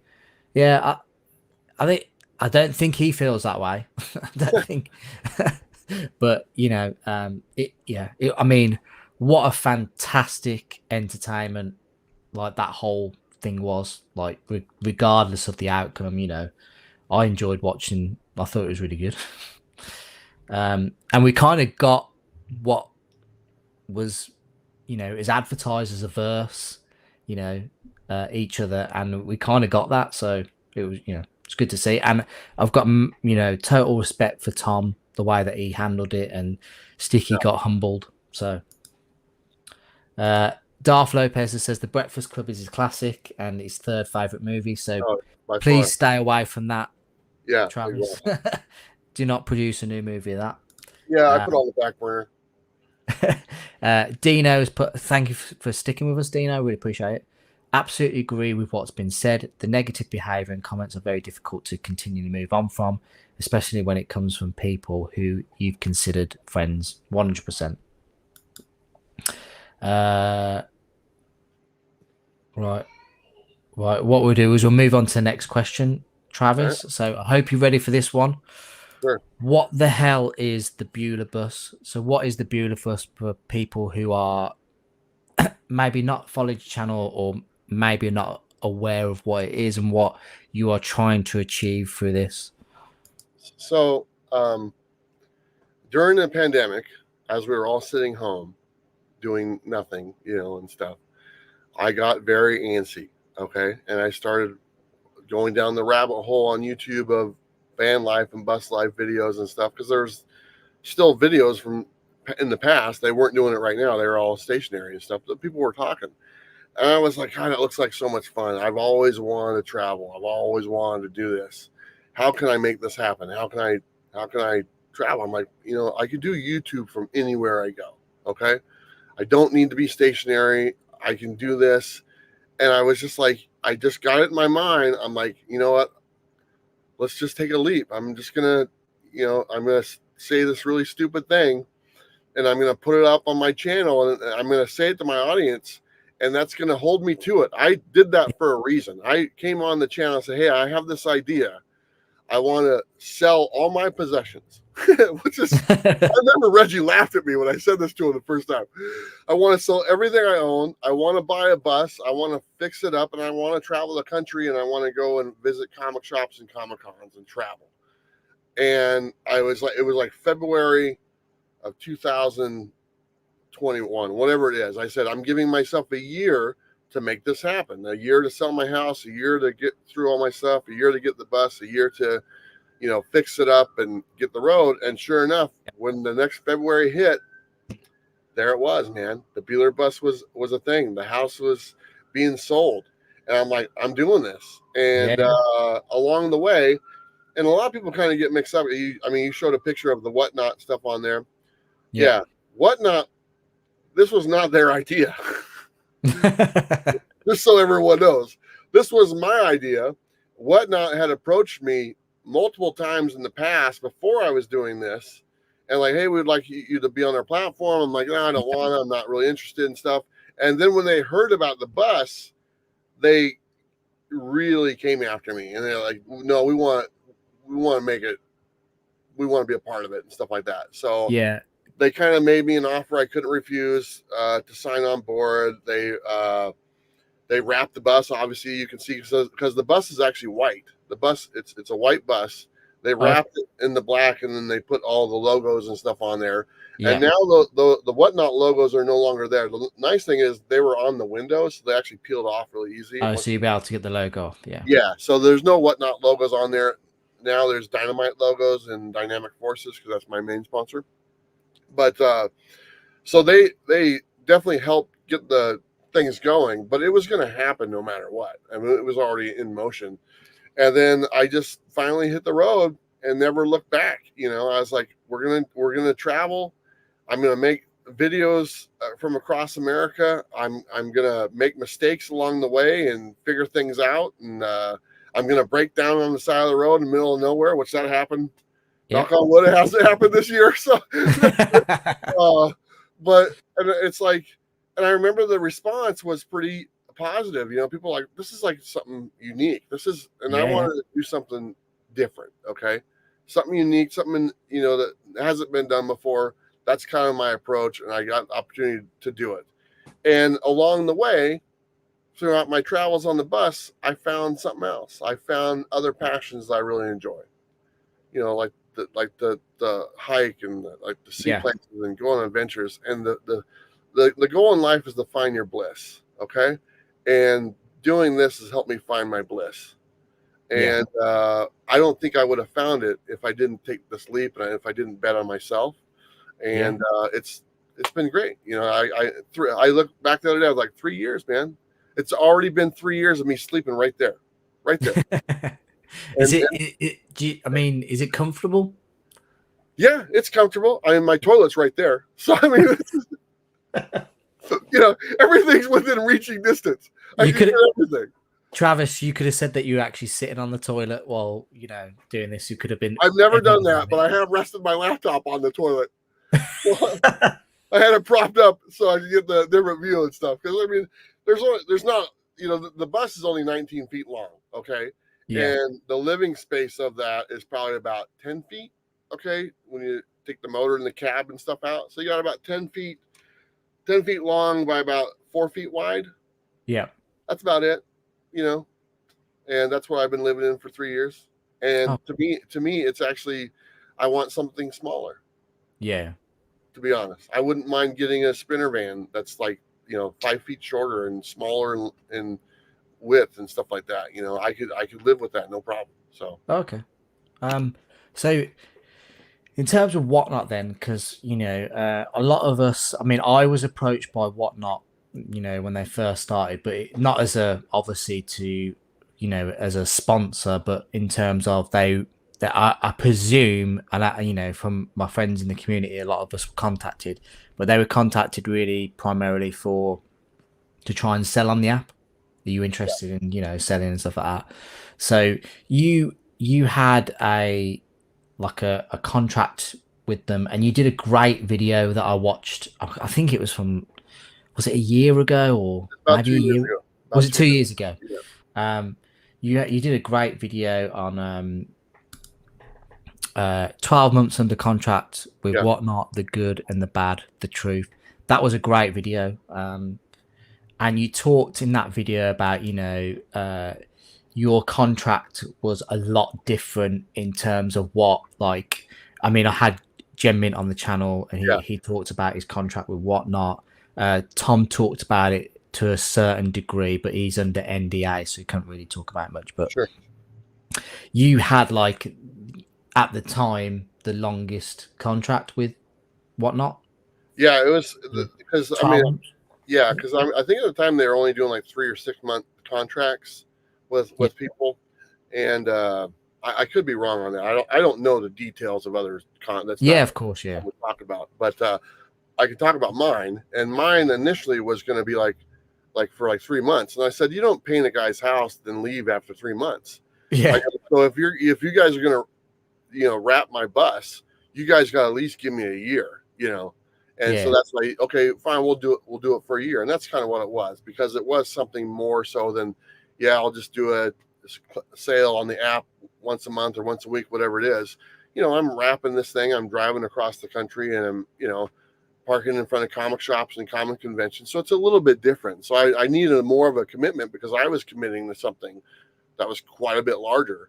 And so they did. So, I mean, and in that video, you know, I think I mentioned the other day, people wanted me to get pissed off at Whatnot, and I was pissed, but I wasn't like, you know, like out of control pissed or whatever. I was you know, and I don't think it ended the way that I anticipated, because I was told something different. You know, our last thing, I think we saw each other at like New York Comic Con, and they were like, "Oh yeah, we're on board for next year," and then that wasn't the case, and it was all word of mouth at that time, so there was Yeah. nothing filled out. So live and learn on that one as well. But for the most part, the communication with Whatnot was really horrible, and I was not alone. I think that was kind of the normal for everyone who was dealing with Whatnot at that time. Yeah, I mean, I feel like I'm not being, not to quote Jim, but I think he said something about that. He's hardly heard from them. The Yeah, communication wasn't great. yeah. I remember going to New York Comic Con, and I'm like trying to get a hold of him, to get my badge, and I can't get a hold of anybody, and so I end up having to pay for a badge to go to Comic Con. like What the like hell? us regular chumps. Yeah. But I mean, there was this. I mean, that's a kind of a funny thing to think, but No, I know. just Of in course. general, just the communication was just awful, and every month it was a little worse, And Yeah. I think that the main reason why it wasn't because they were doing it on purpose, because they just didn't have the structure in place for how fast they were growing to, answer to the questions that were being asked, and if you don't have that structure, then things are going to slip through the cracks. And that's pretty much exactly what happened. But that's not a bad problem to have, because the thing you don't want is you got a whole staff sitting around doing nothing, Yeah. So Do you feel like it is in terms of Whatnot? Do you feel like maybe it didn't work out as well because maybe you weren't like selling on the app with what they really maybe probably wanted as well you to do as well? um, there might be a little bit of truth to that, although I always heard from like other people that Yeah. that might have been the thing, but I never heard directly from them about Yeah. that. So I don't really know. But if it was, I mean, I didn't like selling on the app. Yeah. I'm not a seller. I don't, I don't Yeah. enjoy that, That was as yeah. much. And I really put it off. I think I was telling someone, I said, I was only supposed to do one thing a month, not once a week. It was once a month. Yeah. So I would like wait till like the 30th of the month and do it then. And then on the first of the next month and do that. Then I'd have 60 days before I'd have to do it again.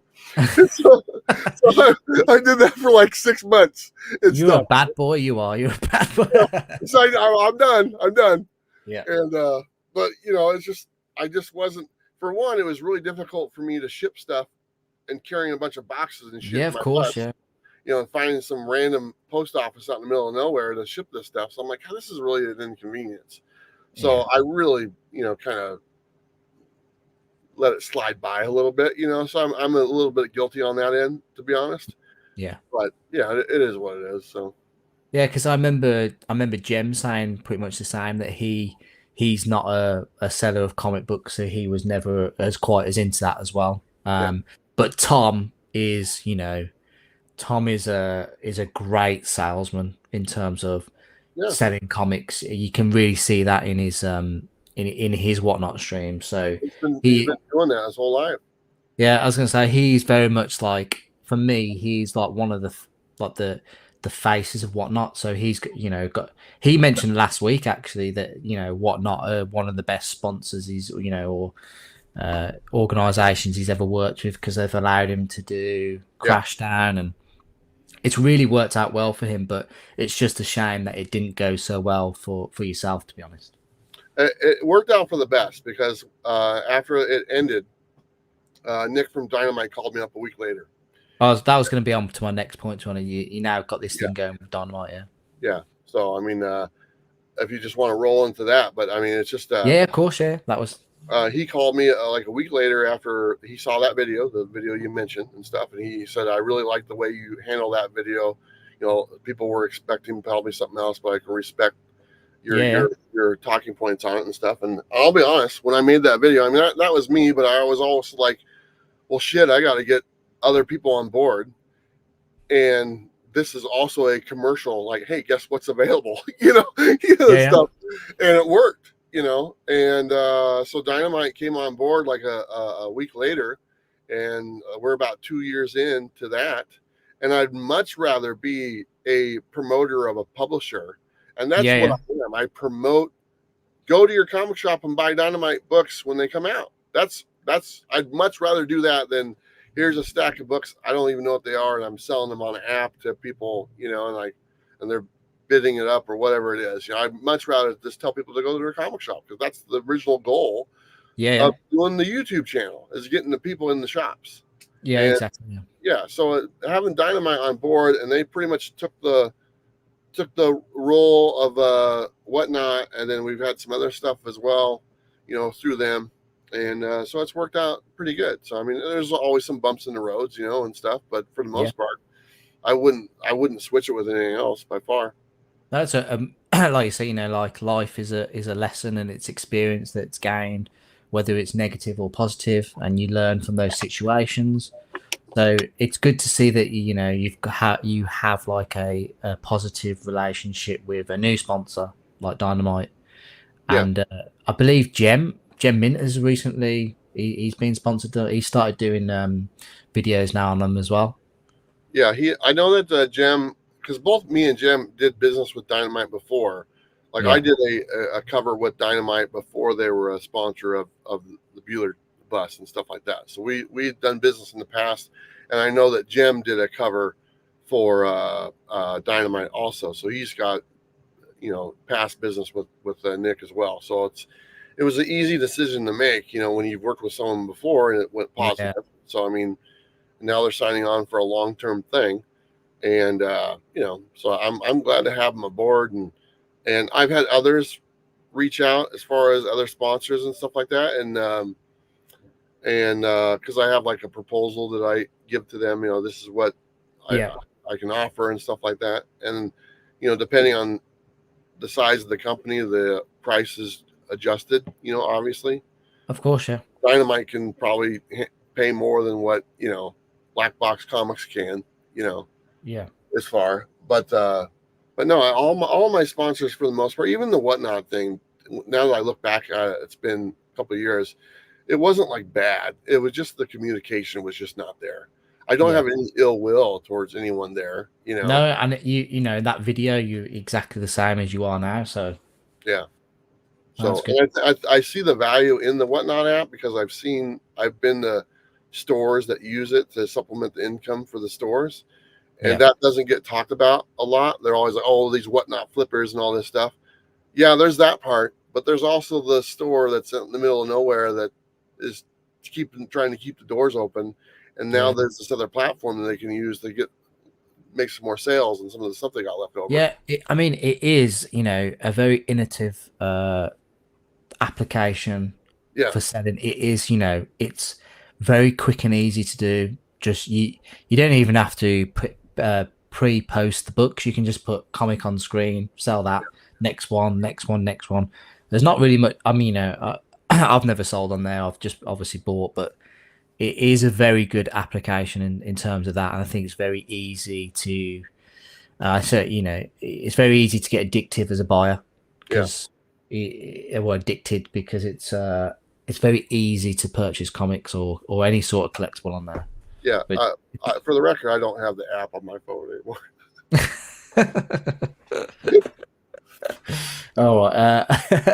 Right. We could just jump into the chat to see how that's going, because I've neglected them for a bit. My apologies. Bat Signal Comics, my LCS is overcharging for their books. Sometimes you do better buying at auctions. Yep, you got to be wary of that, to be fair. Fuzzy Gemma, how long does James work on his hair per day? Chat needs to know. Please spill. There's not a lot of time goes into this, honestly. Sometimes I wake up, my hair is like this. So I'm calling bullshit right now, man. Honestly, I swear. Okay. Just so everyone knows, before the show started, we were behind the scenes for at least 35 minutes. And for 33 of those minutes, this man was sitting there combing. Yeah. I mean, he was doing the whole Conan O'Brien thing over and over and over, man. I mean, he can't handle something like that. You know how much time this takes? Nothing at all. Nothing at all. No, see, look, my wife has said he just wakes up looking that good. Honestly, sometimes it's like sticks up in like a little section somewhere and doesn't go down. But that's honestly not much effort goes into his hair. I promise you that. Jason Parker Comics is saying he's on about one of the comic shops that we used to go to where they offered us a coffee and left us in the store. That shop was called Cannonball Records. It was fantastic. Gemma, I can't divulge his secrets, unfortunately. We've got Cliff on comments. Cliff, thank you very much for joining us. I know you were on his stream yesterday. Yeah, I quickly jumped in while I was at my son was at a birthday party, but I jumped in to quickly say hello. Yeah. How was that? How was that? Was it a good show? Was it? Yeah, it was a lot of fun. I really enjoyed talking to him, and obviously we're doing some stuff for the Comics Curing Cancer, so that was a bonus. Yeah. But he does the show Coffee and Comics. Yeah, it's very similar to what. Yeah, I was like, are you not going to have me on this show? I mean, I have a little bit of a history on this thing. Yeah. He's like, and finally, after about a year or 4, he finally had me on. So. No, to be fair, I think I was on about 3 or 4 weeks ago. So really, really nice guy. I absolutely adore him. I love his energy. And I will get him on pretty soon. So I will get Cliff on. So don't worry about that, Cliff. I'm sure you want to desperately come on.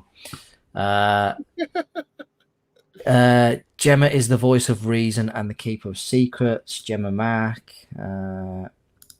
Cliff, I am another secret keeper. I have all the thirst traps. I bet he does. Oh, we've got Gem Mint. Oh, where's that? We've got Gem Mint Collectibles in the house. Gem, thank you for joining us. He put his controller down for 5 minutes, decided to see what's going on. Yeah, honestly, this it's like Gem jumping in here just to even wave or leave a comment is amazing.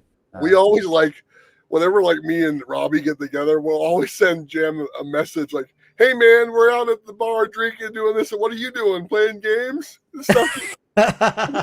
Shit, or we'll send him a picture of us.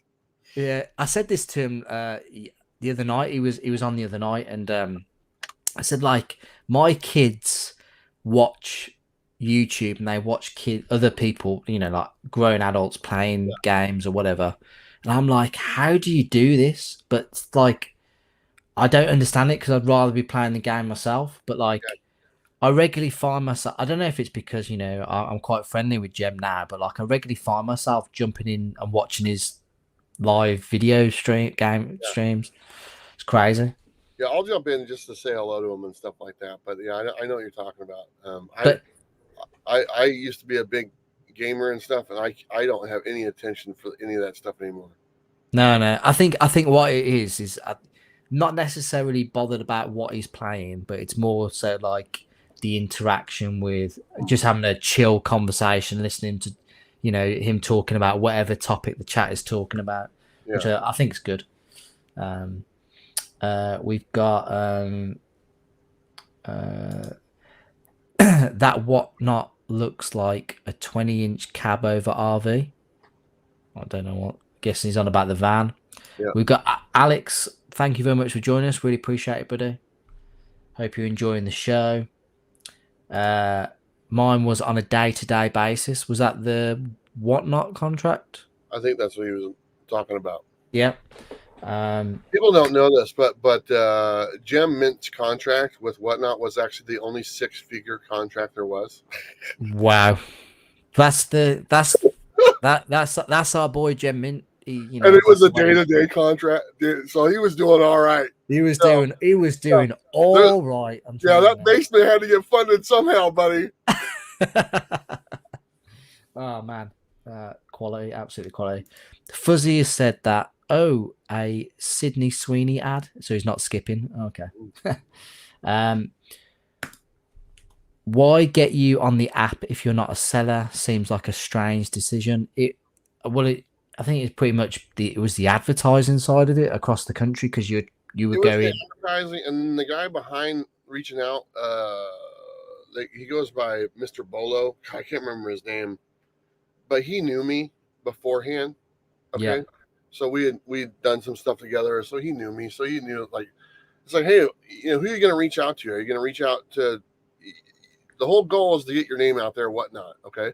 Well, obviously, you're going to go to the people that have the biggest audiences, and go to them. So that's what they did. They went to the people at the time who had the biggest audiences, and hey, if we can get you guys on board, your audience is going to see this. And that's what it was. Yeah. It was just that, and that's on everybody. That's Jim. It's, Nerdy Girl, whoever, you or whatever, it's all about your audience, and they want you. They want them to come across to the Exactly. I think that's what Jem said.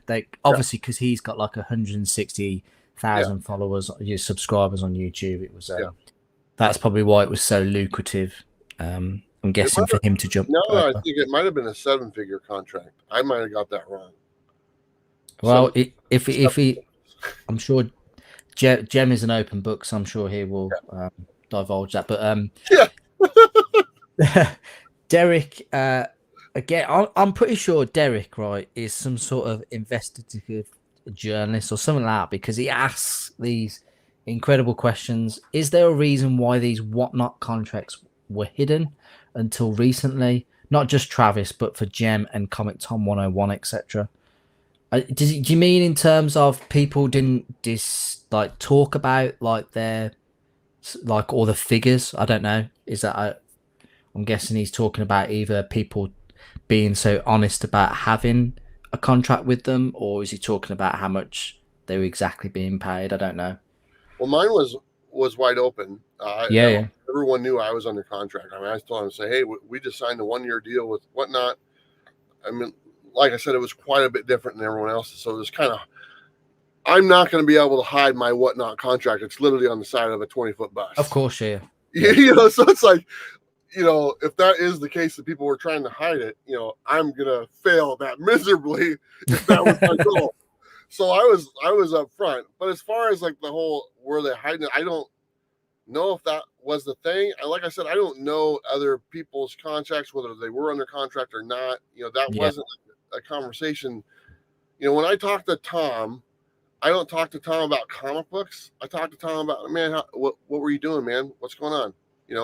Oh, did you go up camping or something like that? We're friends. Yeah. We talk about friend stuff, We don't. I don't. Last time I asked Tom about the top 10 list was probably about 8 years ago, when that was before I even knew him. So I mean, that's the kind of the way it is. But I don't know. I mean, my contract is out there. You can go watch that video. You can go in the past. Everyone knew it. And stuff. So. And it was a great video. Gotta admit, great video. Yeah. We have Biker Man. Thank you very much for joining us. Really appreciate it. Jem Mint has put, I didn't know it seemed hidden, Derek. I'm pretty sure my audience knew I was sponsored by them. Yeah, I'm pretty sure they probably did know that. I think it must be about like the like how much people are getting paid. Maybe, I don't know. And as far as the monies goes, I mean, that's not anyone else's business besides the people involved. Yeah. Derek, you have a regular job, I take it. Yeah. Do you feel obligated to share how much you make? Yeah, it's I make $2 million. You don't have to. No. I wish. No. Yeah, I it's always a bit of a touchy subject. I think when money's involved, and I think it gets people's backs up, and some people are quite open about it, and some people would rather not. It's it's a preference thing, isn't it? But we've got Derek Magnus. Thank you very much for joining us. Really he's a good dude. I've hung out with him a few times. Oh, have you? Logical Thinker. Thank you very much for joining us. They are from Michigan. Derek Magnus has a question. Bueller, have you heard of any sketchy behavior happening outside the van? That's an inside joke. I was just telling someone a story the other day, and this is the creepiest one. I've had some weird things, like people come out of nowhere and stuff like that, or knock on the door when maybe it's not a good time to be knocking on the door. Oh yeah. But like I was out in the middle of almost nowhere, out in the desert, and that's the type of places I like. I like the secluded. That's kind of, I can go out there and be out there for a month, no problem. And so I'm at this beautiful place.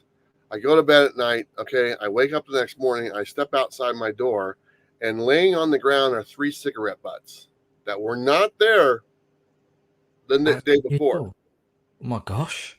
Yeah, and then I was like, okay, I think I gotta go. That was definitely a moment like I need to back up and move. because Yeah. someone was there that night enough to smoke three cigarette butts to stand outside my bus. That's And, scary, man. and That is scary. just basically just watch me sleep, I guess. Yeah, yeah. And it's like, where did they come from, for one? Yep. Because I mean, I'm 20 miles deep into the, desert and stuff. And yeah, so that was the one thing that left it.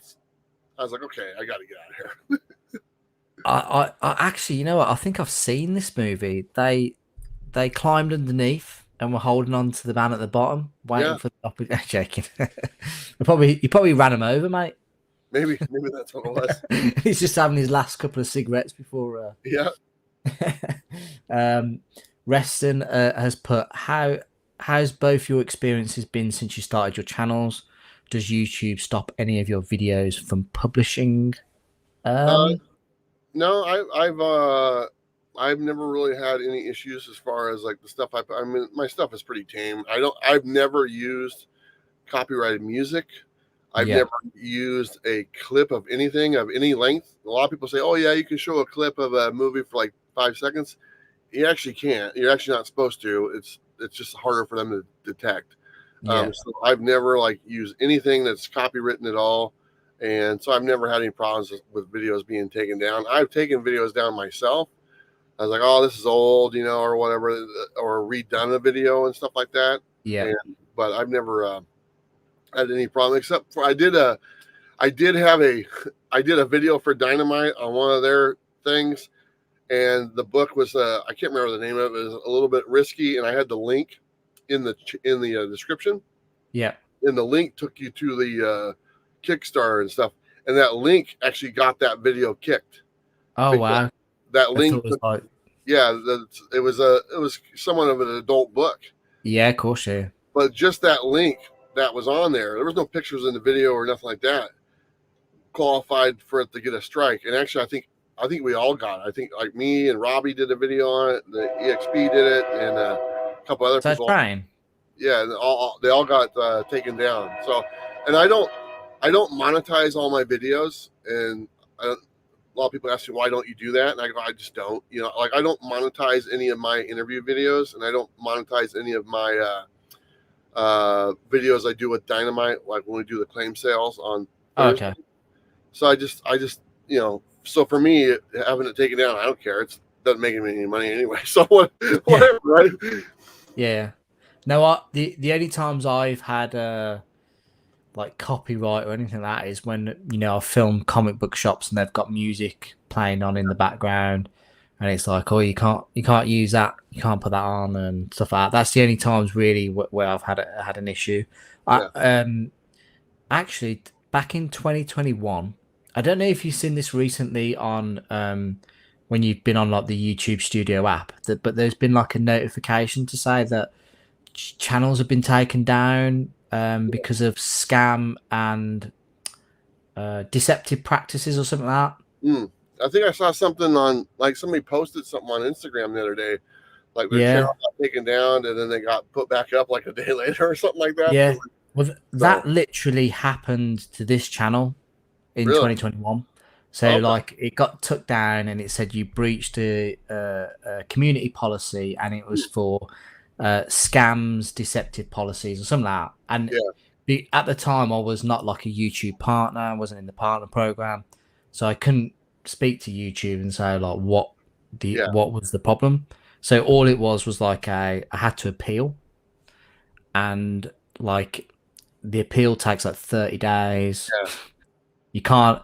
If it gets rejected or whatever, you have to wait another 30 days to appeal. Well, I'm glad it worked out for you. Yeah, it worked out in the end, but it was it was very much like I wrote this big massive thing to say like I would never intentionally do this. I just want to be an informative, entertaining channel, nothing to do with anything like that. And it was basically. I got the channel back, but then within 24 hours, it came back down again.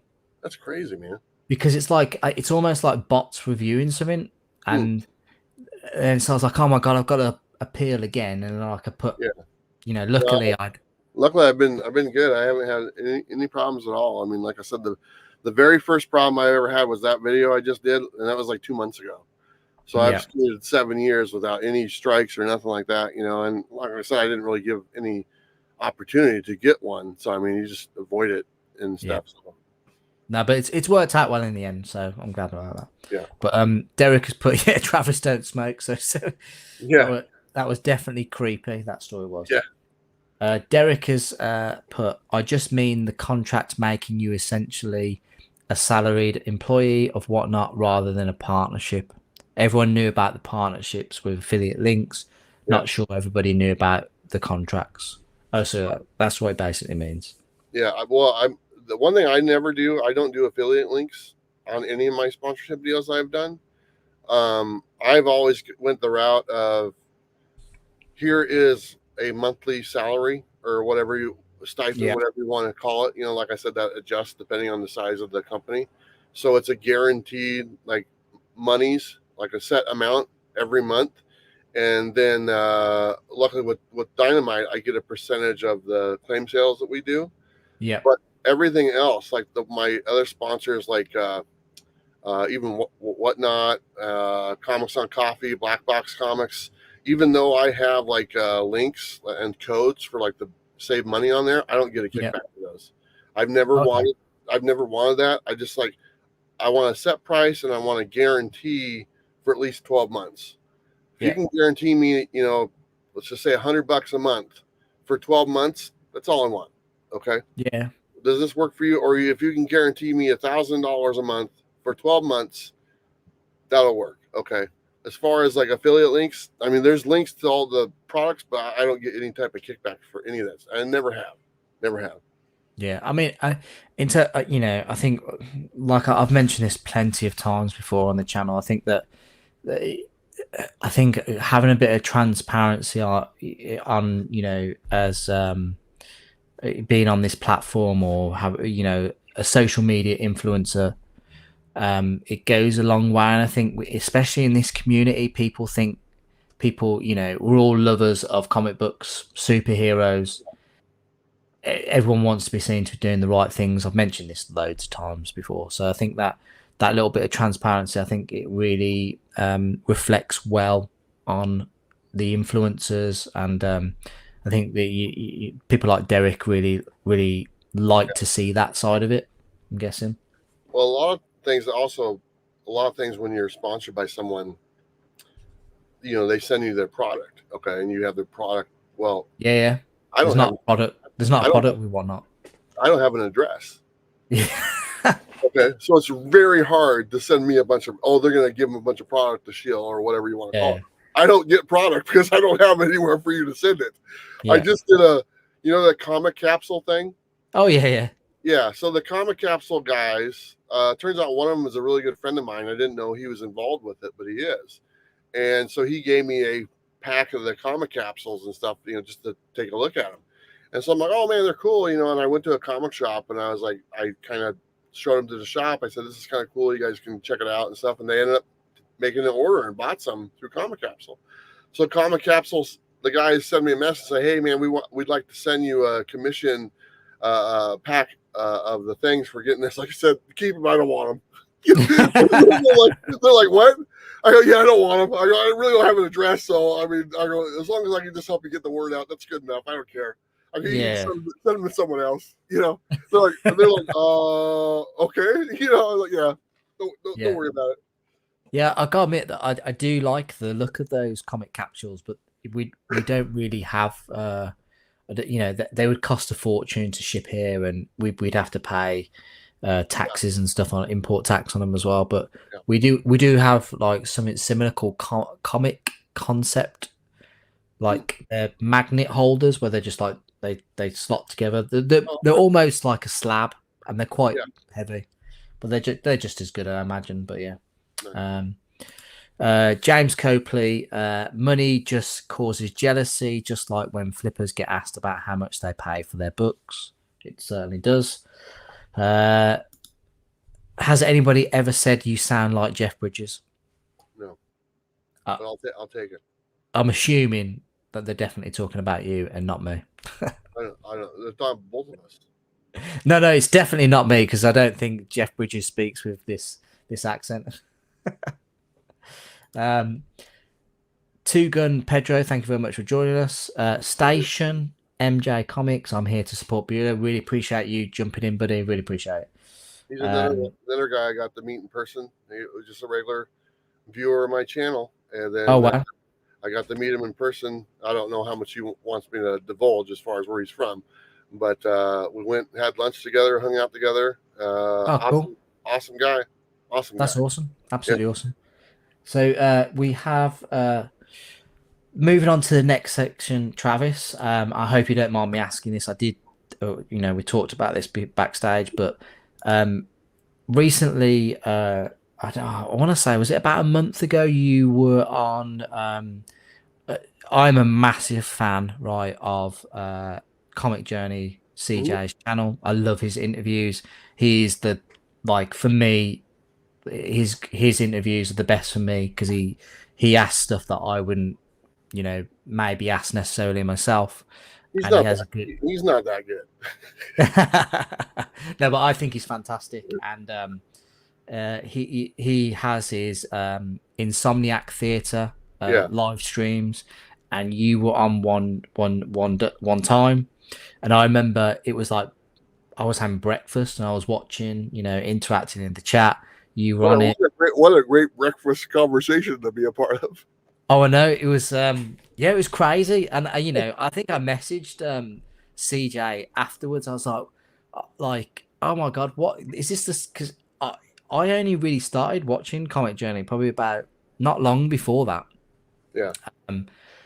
I was just like, is this what like every Insomniac theatre's like? Because this is crazy, and and to give a bit more context around what we're talking about is that Brian McClay from Beyond Wednesday was on, and I mean, I still to this day I don't really know exactly what it was about, but he basically called you and I don't want to say this out loud, but he basically called you he called you a pussy. Like I can't even, you couldn't even count, with it was far more than 10 times. It's far more than 20 times. It's probably more than 50 times, I'm guessing.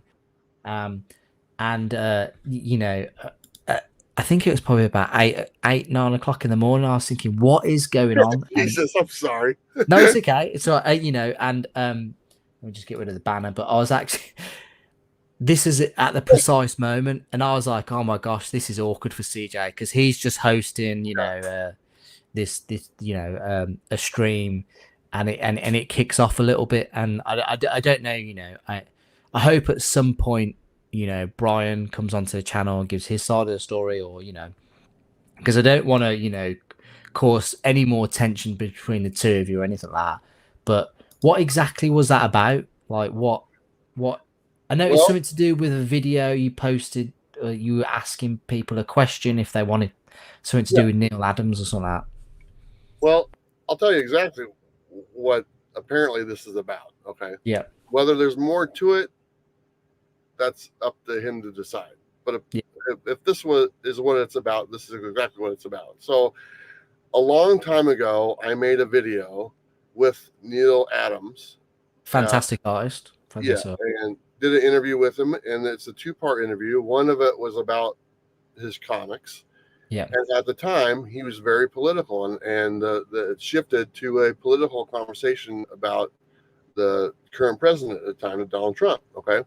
Yeah. And it was a very, let's just say, spicy video. It wasn't, I mean, he was not a fan. That's what it was. Okay.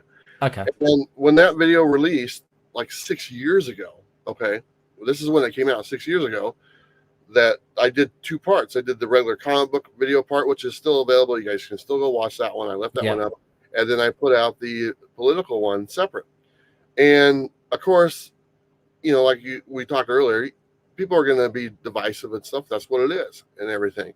But in that video, I took it down like within like 2 days because people were in the comments and they were being very threatening violence towards Neil Adams. Okay. Oh gosh. And this was very much when he was still alive 6 years ago. This is when he was alive. Yes. This is when he was alive, and there was people in there in the comments threatening violence to Neil Adams, okay, which is a whole nother ball game than just being, butthurt about someone not liking Canada that you like, or vice versa, okay.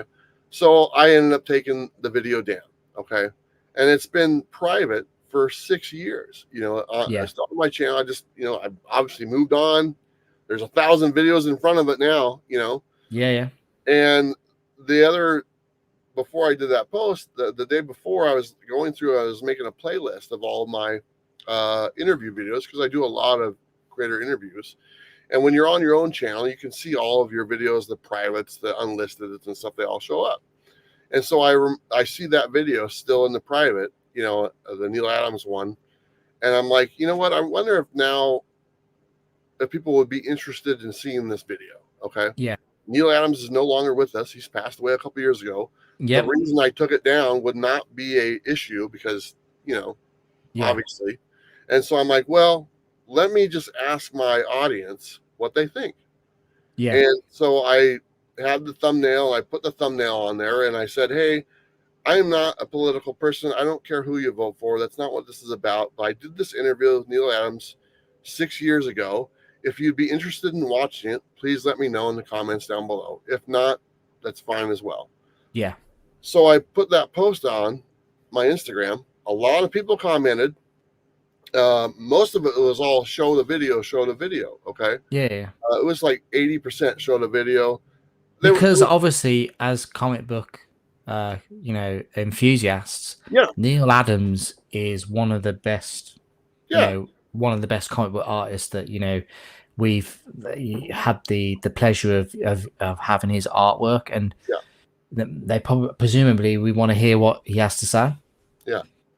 And that's what I was thinking as well. So I got a bunch of comments on this thing, and I was like, okay, most people want to see it. But then there was a couple on there that were very more sensitive towards like Neil and his family that were actually, and the one that caught my attention was someone who was friends of the family with Neil Adams.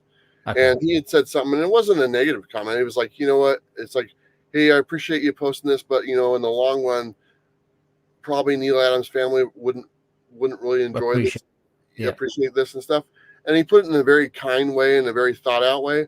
And that comment and a couple similar ones stuck with me. I was like, you know what? He's probably right. No one's going to miss it because they haven't been around for 6 years. Okay. It's not like it's going to change anything and stuff. So I was like, after reading those comments, what I did was I took the post down. Okay. I took the post down. It kind of died down. Nobody was leaving comments on it. So I took the post down on my Instagram. Yeah. That's what made him mad. That's it. Well, just taking the post down or not posting the video? That's it. That's what set him off. Okay. I mean, I wish there was more to it than that, but that's it. And and you can ask anyone else on the panel, they still are like, we don't understand why you're so upset about this. And then, but that's set him off. That's why I get called that over and over and over again, because I took that post down. Okay. Oh, okay. After I got the information I wanted from my audience. And then the next day I put a post up again, referring to that, saying, hey guys, thank you for all the feedback. I appreciate it. I kind of explained what I just explained to you as far as those the comments and stuff. And I go, after further consideration, I'm not going to put the video back up. Yeah. And I thank you for your time. And you know who else got offended by it? Nobody cared. Nobody cared. And I was like, why is this such a thing to this guy for no real reason? And like I said, people are still scratching their head. That's why it's like, maybe there's more to it that's not being said, on his end, but I really don't know. But as far as this situation right there that we're talking about, that's it. That's all there is to it.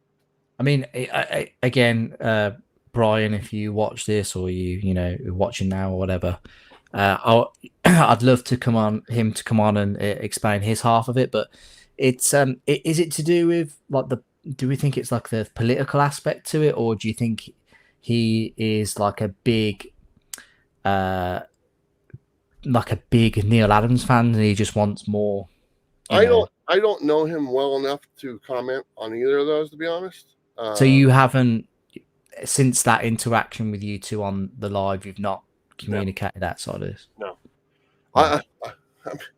I think. Let me just. This is probably going to sound horrible, okay? But it's probably best that we don't. Oh, okay. And I will say this: if I were to see that guy in person, I'd probably knock the shit out of him if he came up to me and stuff. And I'm not promoting violence and stuff, but you heard it, okay?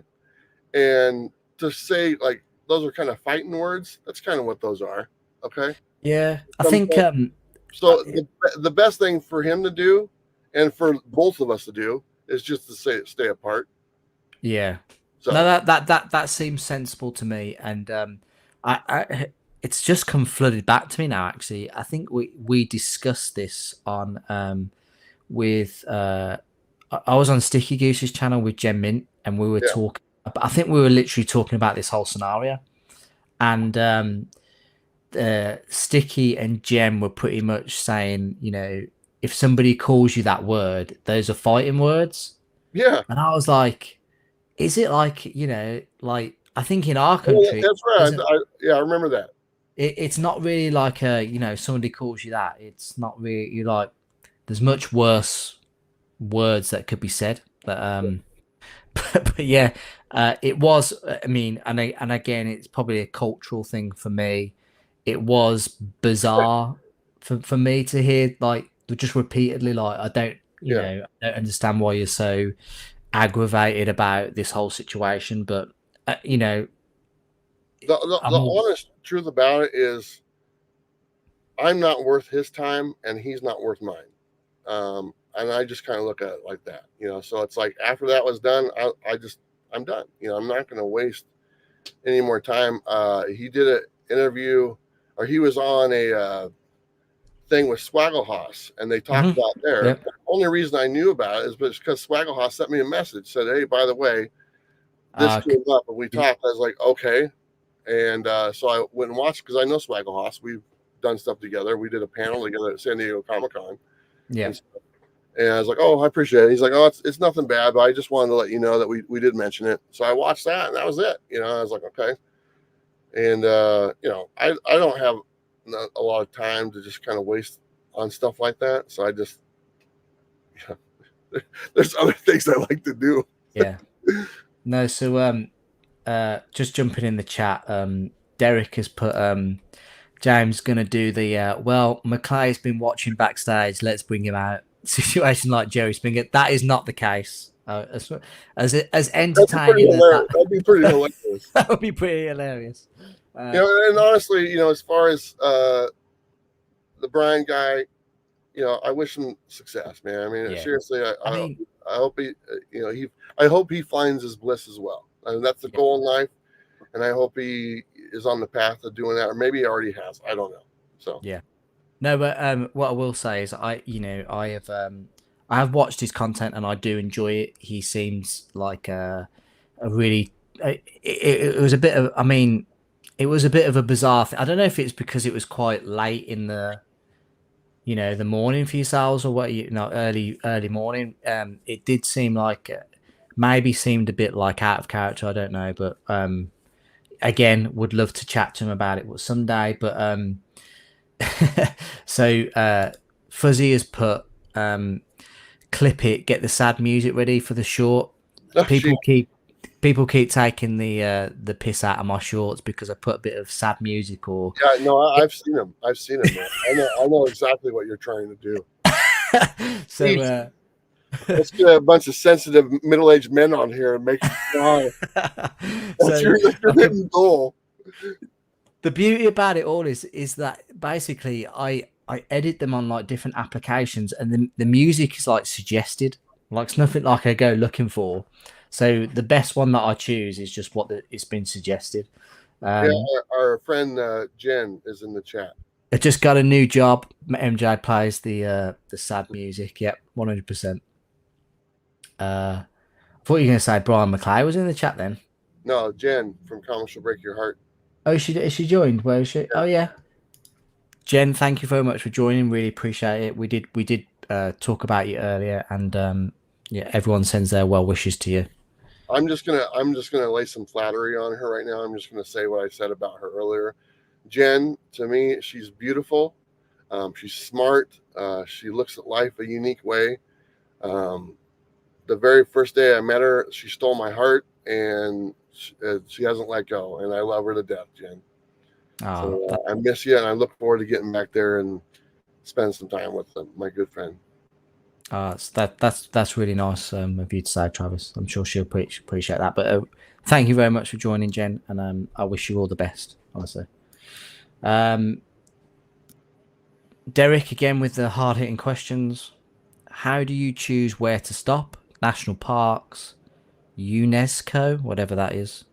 I don't know I what's use happened. there's an app I use called iOverlander that kind of has places where you can like either camp or stay, and a lot of it's free camping and stuff, and I like doing that. But I do stay in some national parks. I'm right now. I'm like on the towards the eastern part of the United States. There's not as much Yeah, camping on this area as opposed to the places I like to go, in yeah. like Colorado and Arizona and Utah and stuff.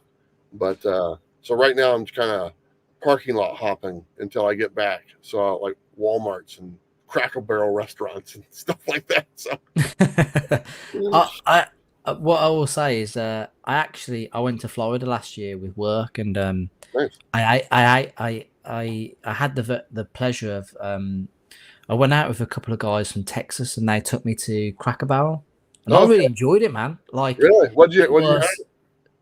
You remember? I had chicken gravy, Okay. gravy and biscuits. Like those aren't biscuits. I don't know what you guys. They're like Those are biscuits. You're right. it's the texture's like cake Yeah. for us. It's like it's almost like for people in Britain, it's like a scone Yeah. uh without any sugar. So Sure. like, but the sugar has been replaced with salt. Yeah. There's a That's all lot. I can. That's how the best way I can Yeah. describe it. But I enjoyed the experience, and eating out in Florida, that Yeah. was probably the most reasonable priced meal Oh, sure. I had, Yeah. like without a shadow. Yeah. Well, the Cracker Barrel lets you stay overnight in their parking lot for travelers. And so seriously, Do I just do a Cracker Barrel hop across the United States sometimes. Just like, oh, you where's the next one? do you go out and eat while you're staying there then, or? I do sometimes. I always go in at least use the bathroom. But no, they have those like grape sodas, and I have a kind of a weakness for they got a Okay, fair enough. wall of their sodas, and like the grape one is like my favorite one. So if I do go, I always at least buy one of the grape sodas, or I will like have dinner there or something like that. I'm an awards member, so I get points for Oh, awesome! That's awesome. for the chicken fried steak. Carlito Classico has said, "I'm still listening. I don't understand why he was so upset either, and frankly, the way he went about it made me unsub him. Unnecessary drama, in my honest opinion. Well, I hope you don't hold it too much against him. Sometimes people are just having a bad day, or we have to get the other side. But I again, for me, it was bizarre. So just to call somebody that name a few too many times. I like the way you put it. What's so Jem has put, I don't remember that lol. We've got the video evidence, Jem. Roll the clip. I can't remember what that's about. If someone can. I think he was referring to when they mentioned it was fighting words. Oh yeah, Jem won't remember that because he was drunk as hell. Yeah, he was. That honestly, that whole, I don't know. And I said this last week or the other day, but that whole experience for me was so surreal because it was like 3:30 in the morning here, Yeah. but it was just hanging out with Gem Mint Collectibles, drunk like Sticky Goose, who's this notorious bad boy of like the comic book YouTube scene, and then like CJ coming on. It was just like I was just like, what is going on? These are all the people that I watch. Like it was such a great experience for me. Yeah, I don't know if I've been Um, with Jim when he was drunk, but we've definitely spent time together. So yeah, no, it's a sight to behold, to be honest. A lot of people in the chat, about Jen joining. Thank you very much for that. Jen, I'm gonna give if you're watching, I'm gonna give you a call when I'm done here because Yeah, she we. just she got back from the hospital. I know she was really tired because they were checking Uh, on her all the time. So she probably has been sleeping for a little bit. she replied to say, "Oh my God, you are so amazing," and all those same things can be said about you. That's That's such my lovely words girlfriend. about you. You know how disappointed I was when I met her boyfriend for the first time. I was like, God damn it, another good one taken by some idiot. Oh gosh. Oh, okay. So we. I'm sorry. Maybe he's not. I'm jumping the gun on that one. But you know what? I was like, that's too bad. Oh man, is she still with him? No, she's not. Ah, ah, that's a shame. Uh, right. Let's have a look. Walmarts are good if you need a rest. They allow you to park there and security patrols all night. Not Good not tip all for of them. road It's trips. it's Not all. it's gone way down. It's like when I first started, probably about 80% of Walmarts did that. Now it's like 40%. Can I say something here? So Sure. when I went to Florida last year, we went to a Walmart and we went like after we had like our evening meal, Yeah. and it was like still it was like I think it was like 11 o'clock at night. It was still open, Yeah. and there was still kids in there, and I'm thinking Some there's are open kids 24 hours.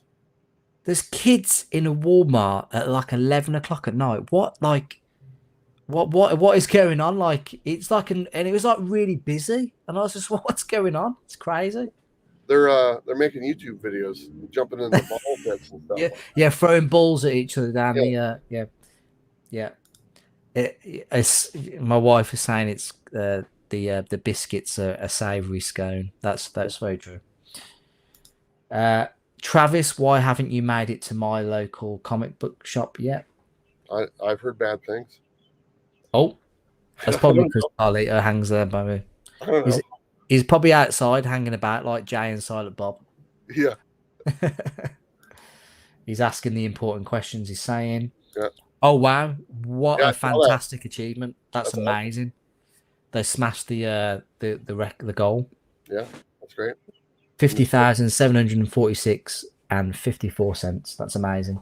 They'll probably have more because it'll trickle in throughout the rest of the day and tomorrow probably. Oh, so Gemma was on about me fanboying with Gem Mint, and Gem is saying he was smoking on stream with you at his last house. If Yeah. that was, Yeah. he was. I think he hotboxed my bus as well. Maybe that was Robbie. It was either Jim or Robbie, but I know that Jim was like we were doing a live show together at his house, and he was deep. Yeah. We had a good time. No, Cliff is saying it's impossible not to fanboy over Travis. Honestly, one of the OG original comic book YouTubers, yeah, 100%. Jen has said that she's at home now, resting and watching YouTube. Nice. That's good. That's good. That's good. Derek is saying, James, sleep in your car outside Tesco for the full experience. There you go. That Tesco is our our Walmart equivalent is called Asda, ASDA. But Tesco is another big supermarket chain. And to be honest, if you fell asleep in a car park overnight, I'm pretty sure either security or the police would come and stop and see what you were doing. At 60,000, if by midnight I will get one. Nice. Oh, he's going to get a tattoo. Amazing. Nice. When you're cool, I'll need you to explain this whole Sticky Goose drama stuff. She's so out the loop. Well, that will be an interesting telephone conversation. It would be very cool to see you guys do a Knights of the Round Table stream with 2 to 3 other comic book channels. That sounds like a great idea. That's cool. Yeah. But that kind of brings me on to you're one of the original comic book YouTubers that I watched. My next question is, you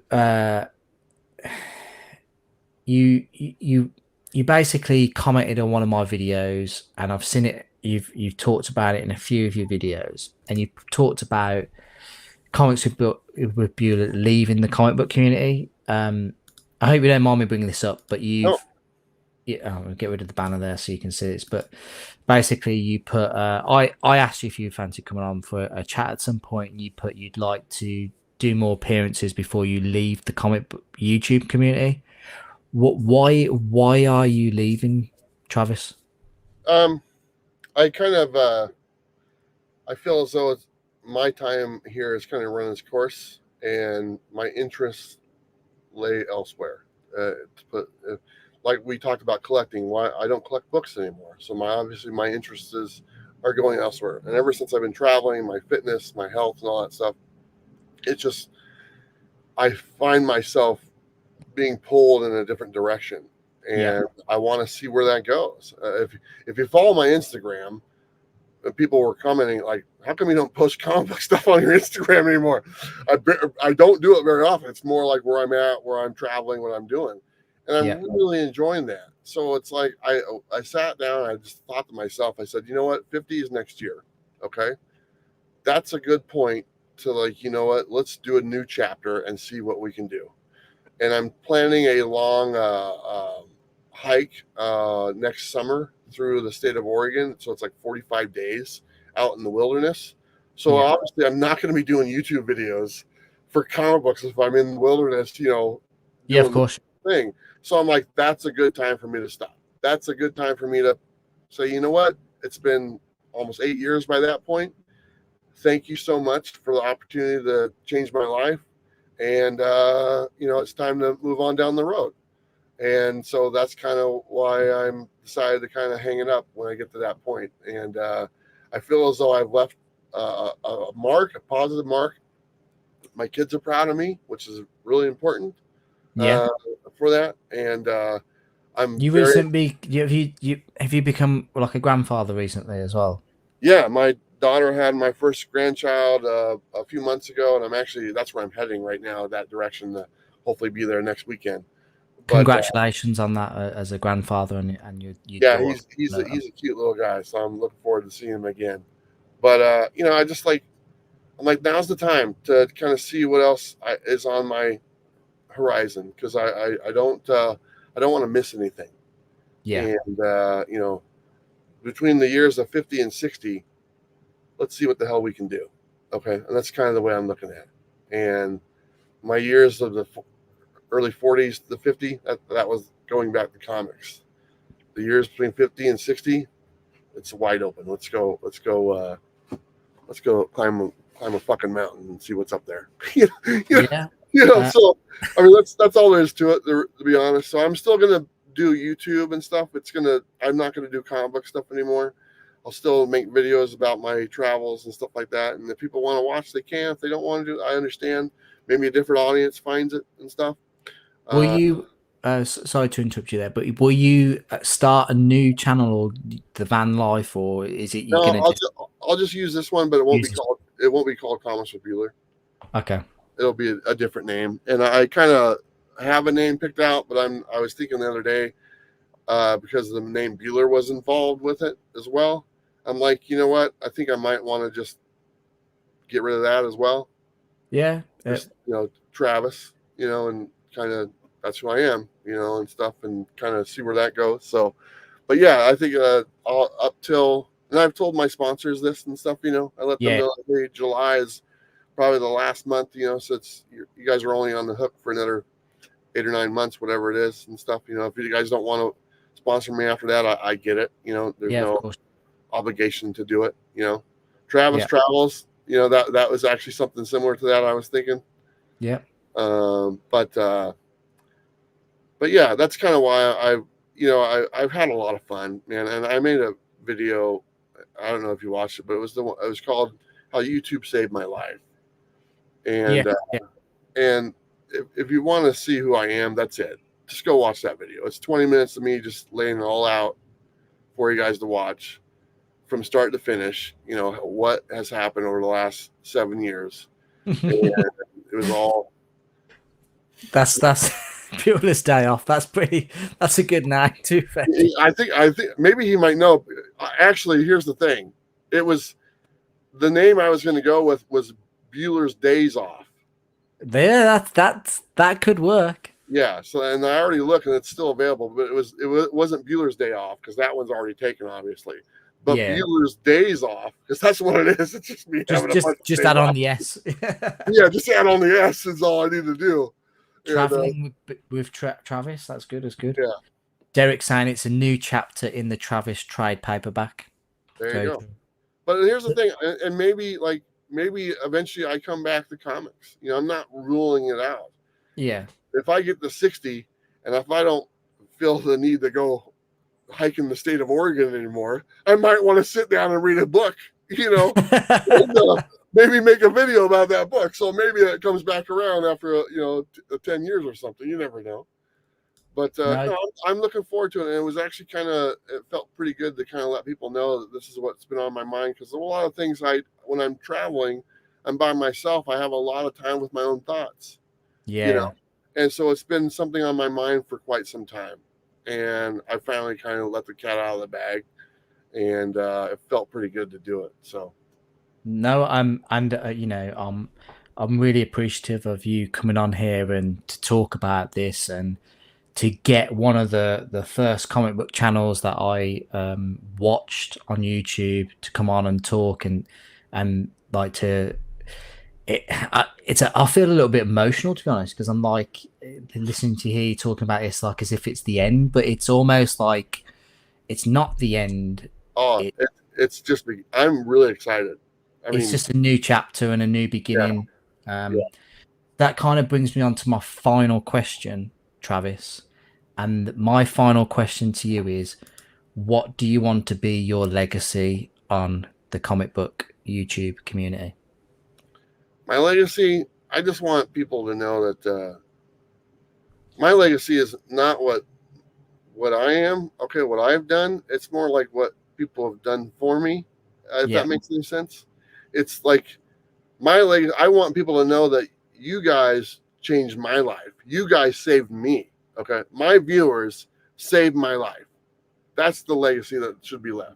Without the people watching my channel and supporting my channel and turning things around, I don't get to do what I get to do now.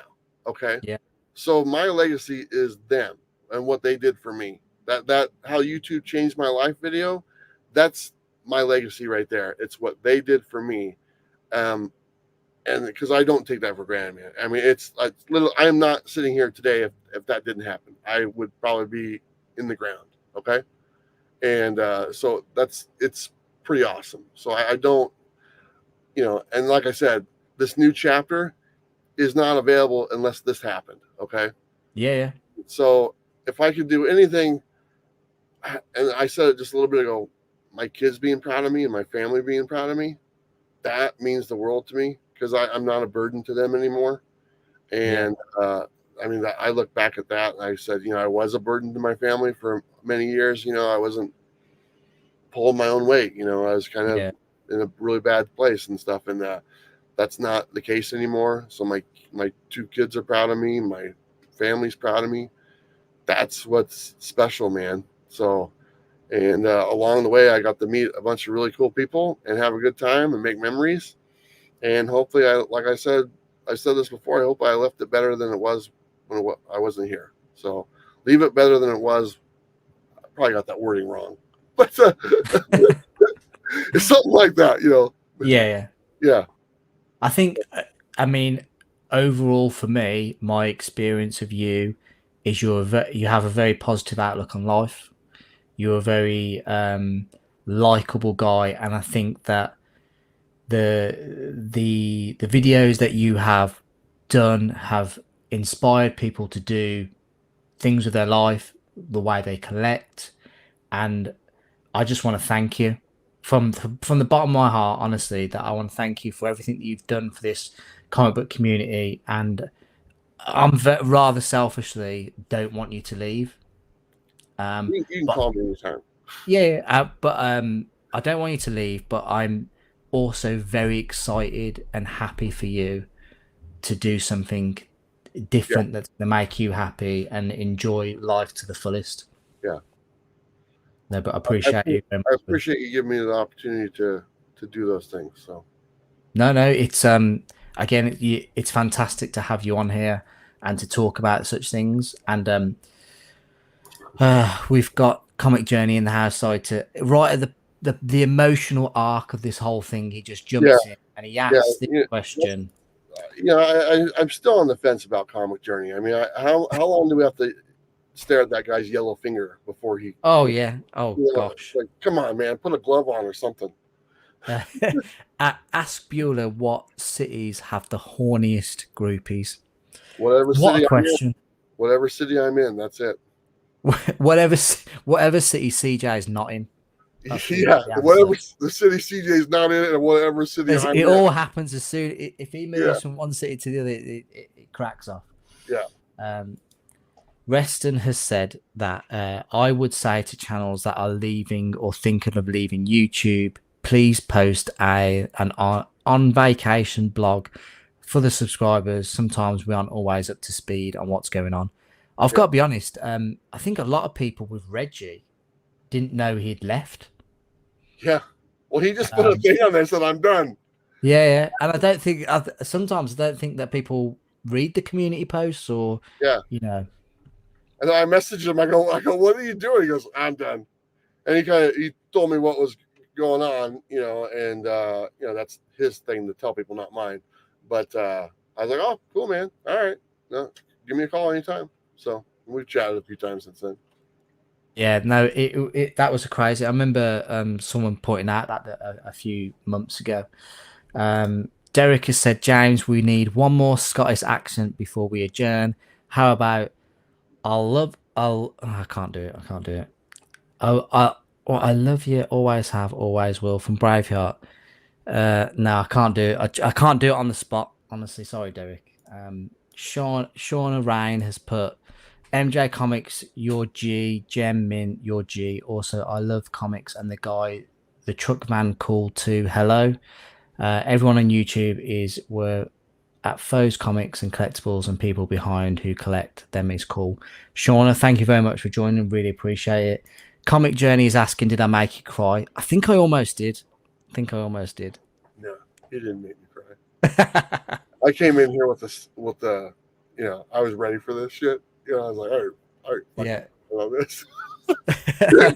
Derek has said CJ always misses the emotional climax.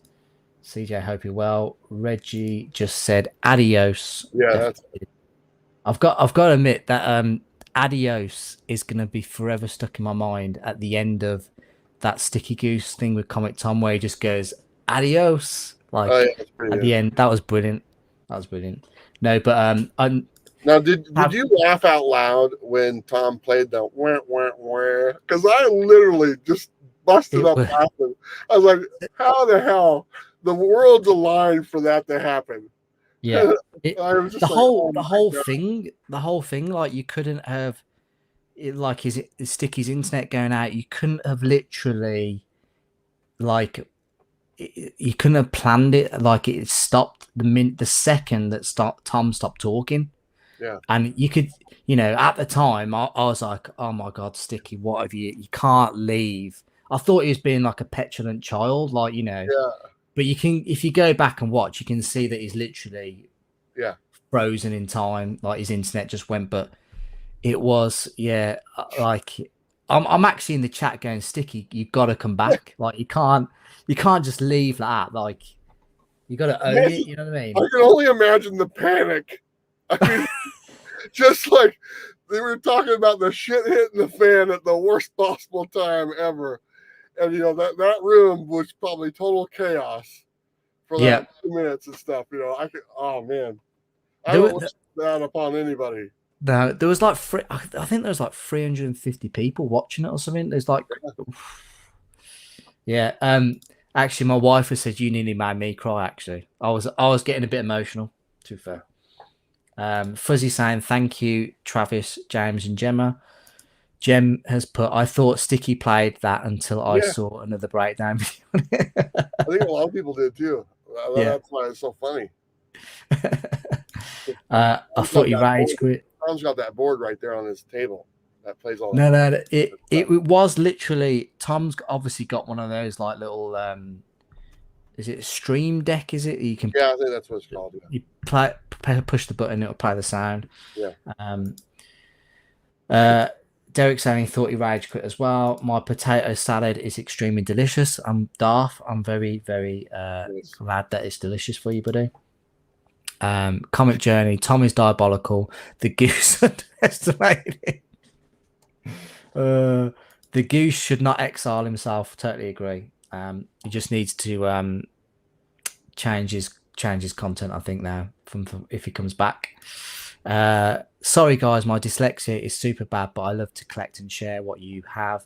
I hope to start my own YouTube channel of my family collecting, and YouTube are the one that inspired me to do it all. Shauna, definitely go ahead. Just do whatever makes you happy. Do whatever content you enjoy doing. Really appreciate it.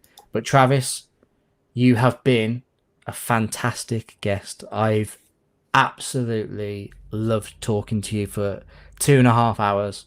Yeah. I really appreciate you coming on, sharing your story. Your YouTube comic journey has been one of the best. So I wish you all the best. I wouldn't change a thing. So I'm very, very blessed. So, but seriously, man, thanks for having me on. And I was looking forward to it. I mean, I literally planned my day out that where I could drive to and stop and stay and get on. Yeah. You said that before the live, yeah. Yeah. So it's like I've already drove like 250 miles today. I got another 100 to go. And when we're done here, that's what I'm doing. So, man, this is a lot of fun. So thank you. No, and everybody in the chat, you've been, as always, you've been fantastic. Some really good questions. And Travis, until next time, I hope to speak to you again at some point, and definitely before you leave, because I can't not do that. But you've been fantastic, and I will see everybody soon. But thank you very much, everybody. I'm going to click end the stream now and see what happens, but take care, everybody. Love you lots. Bye.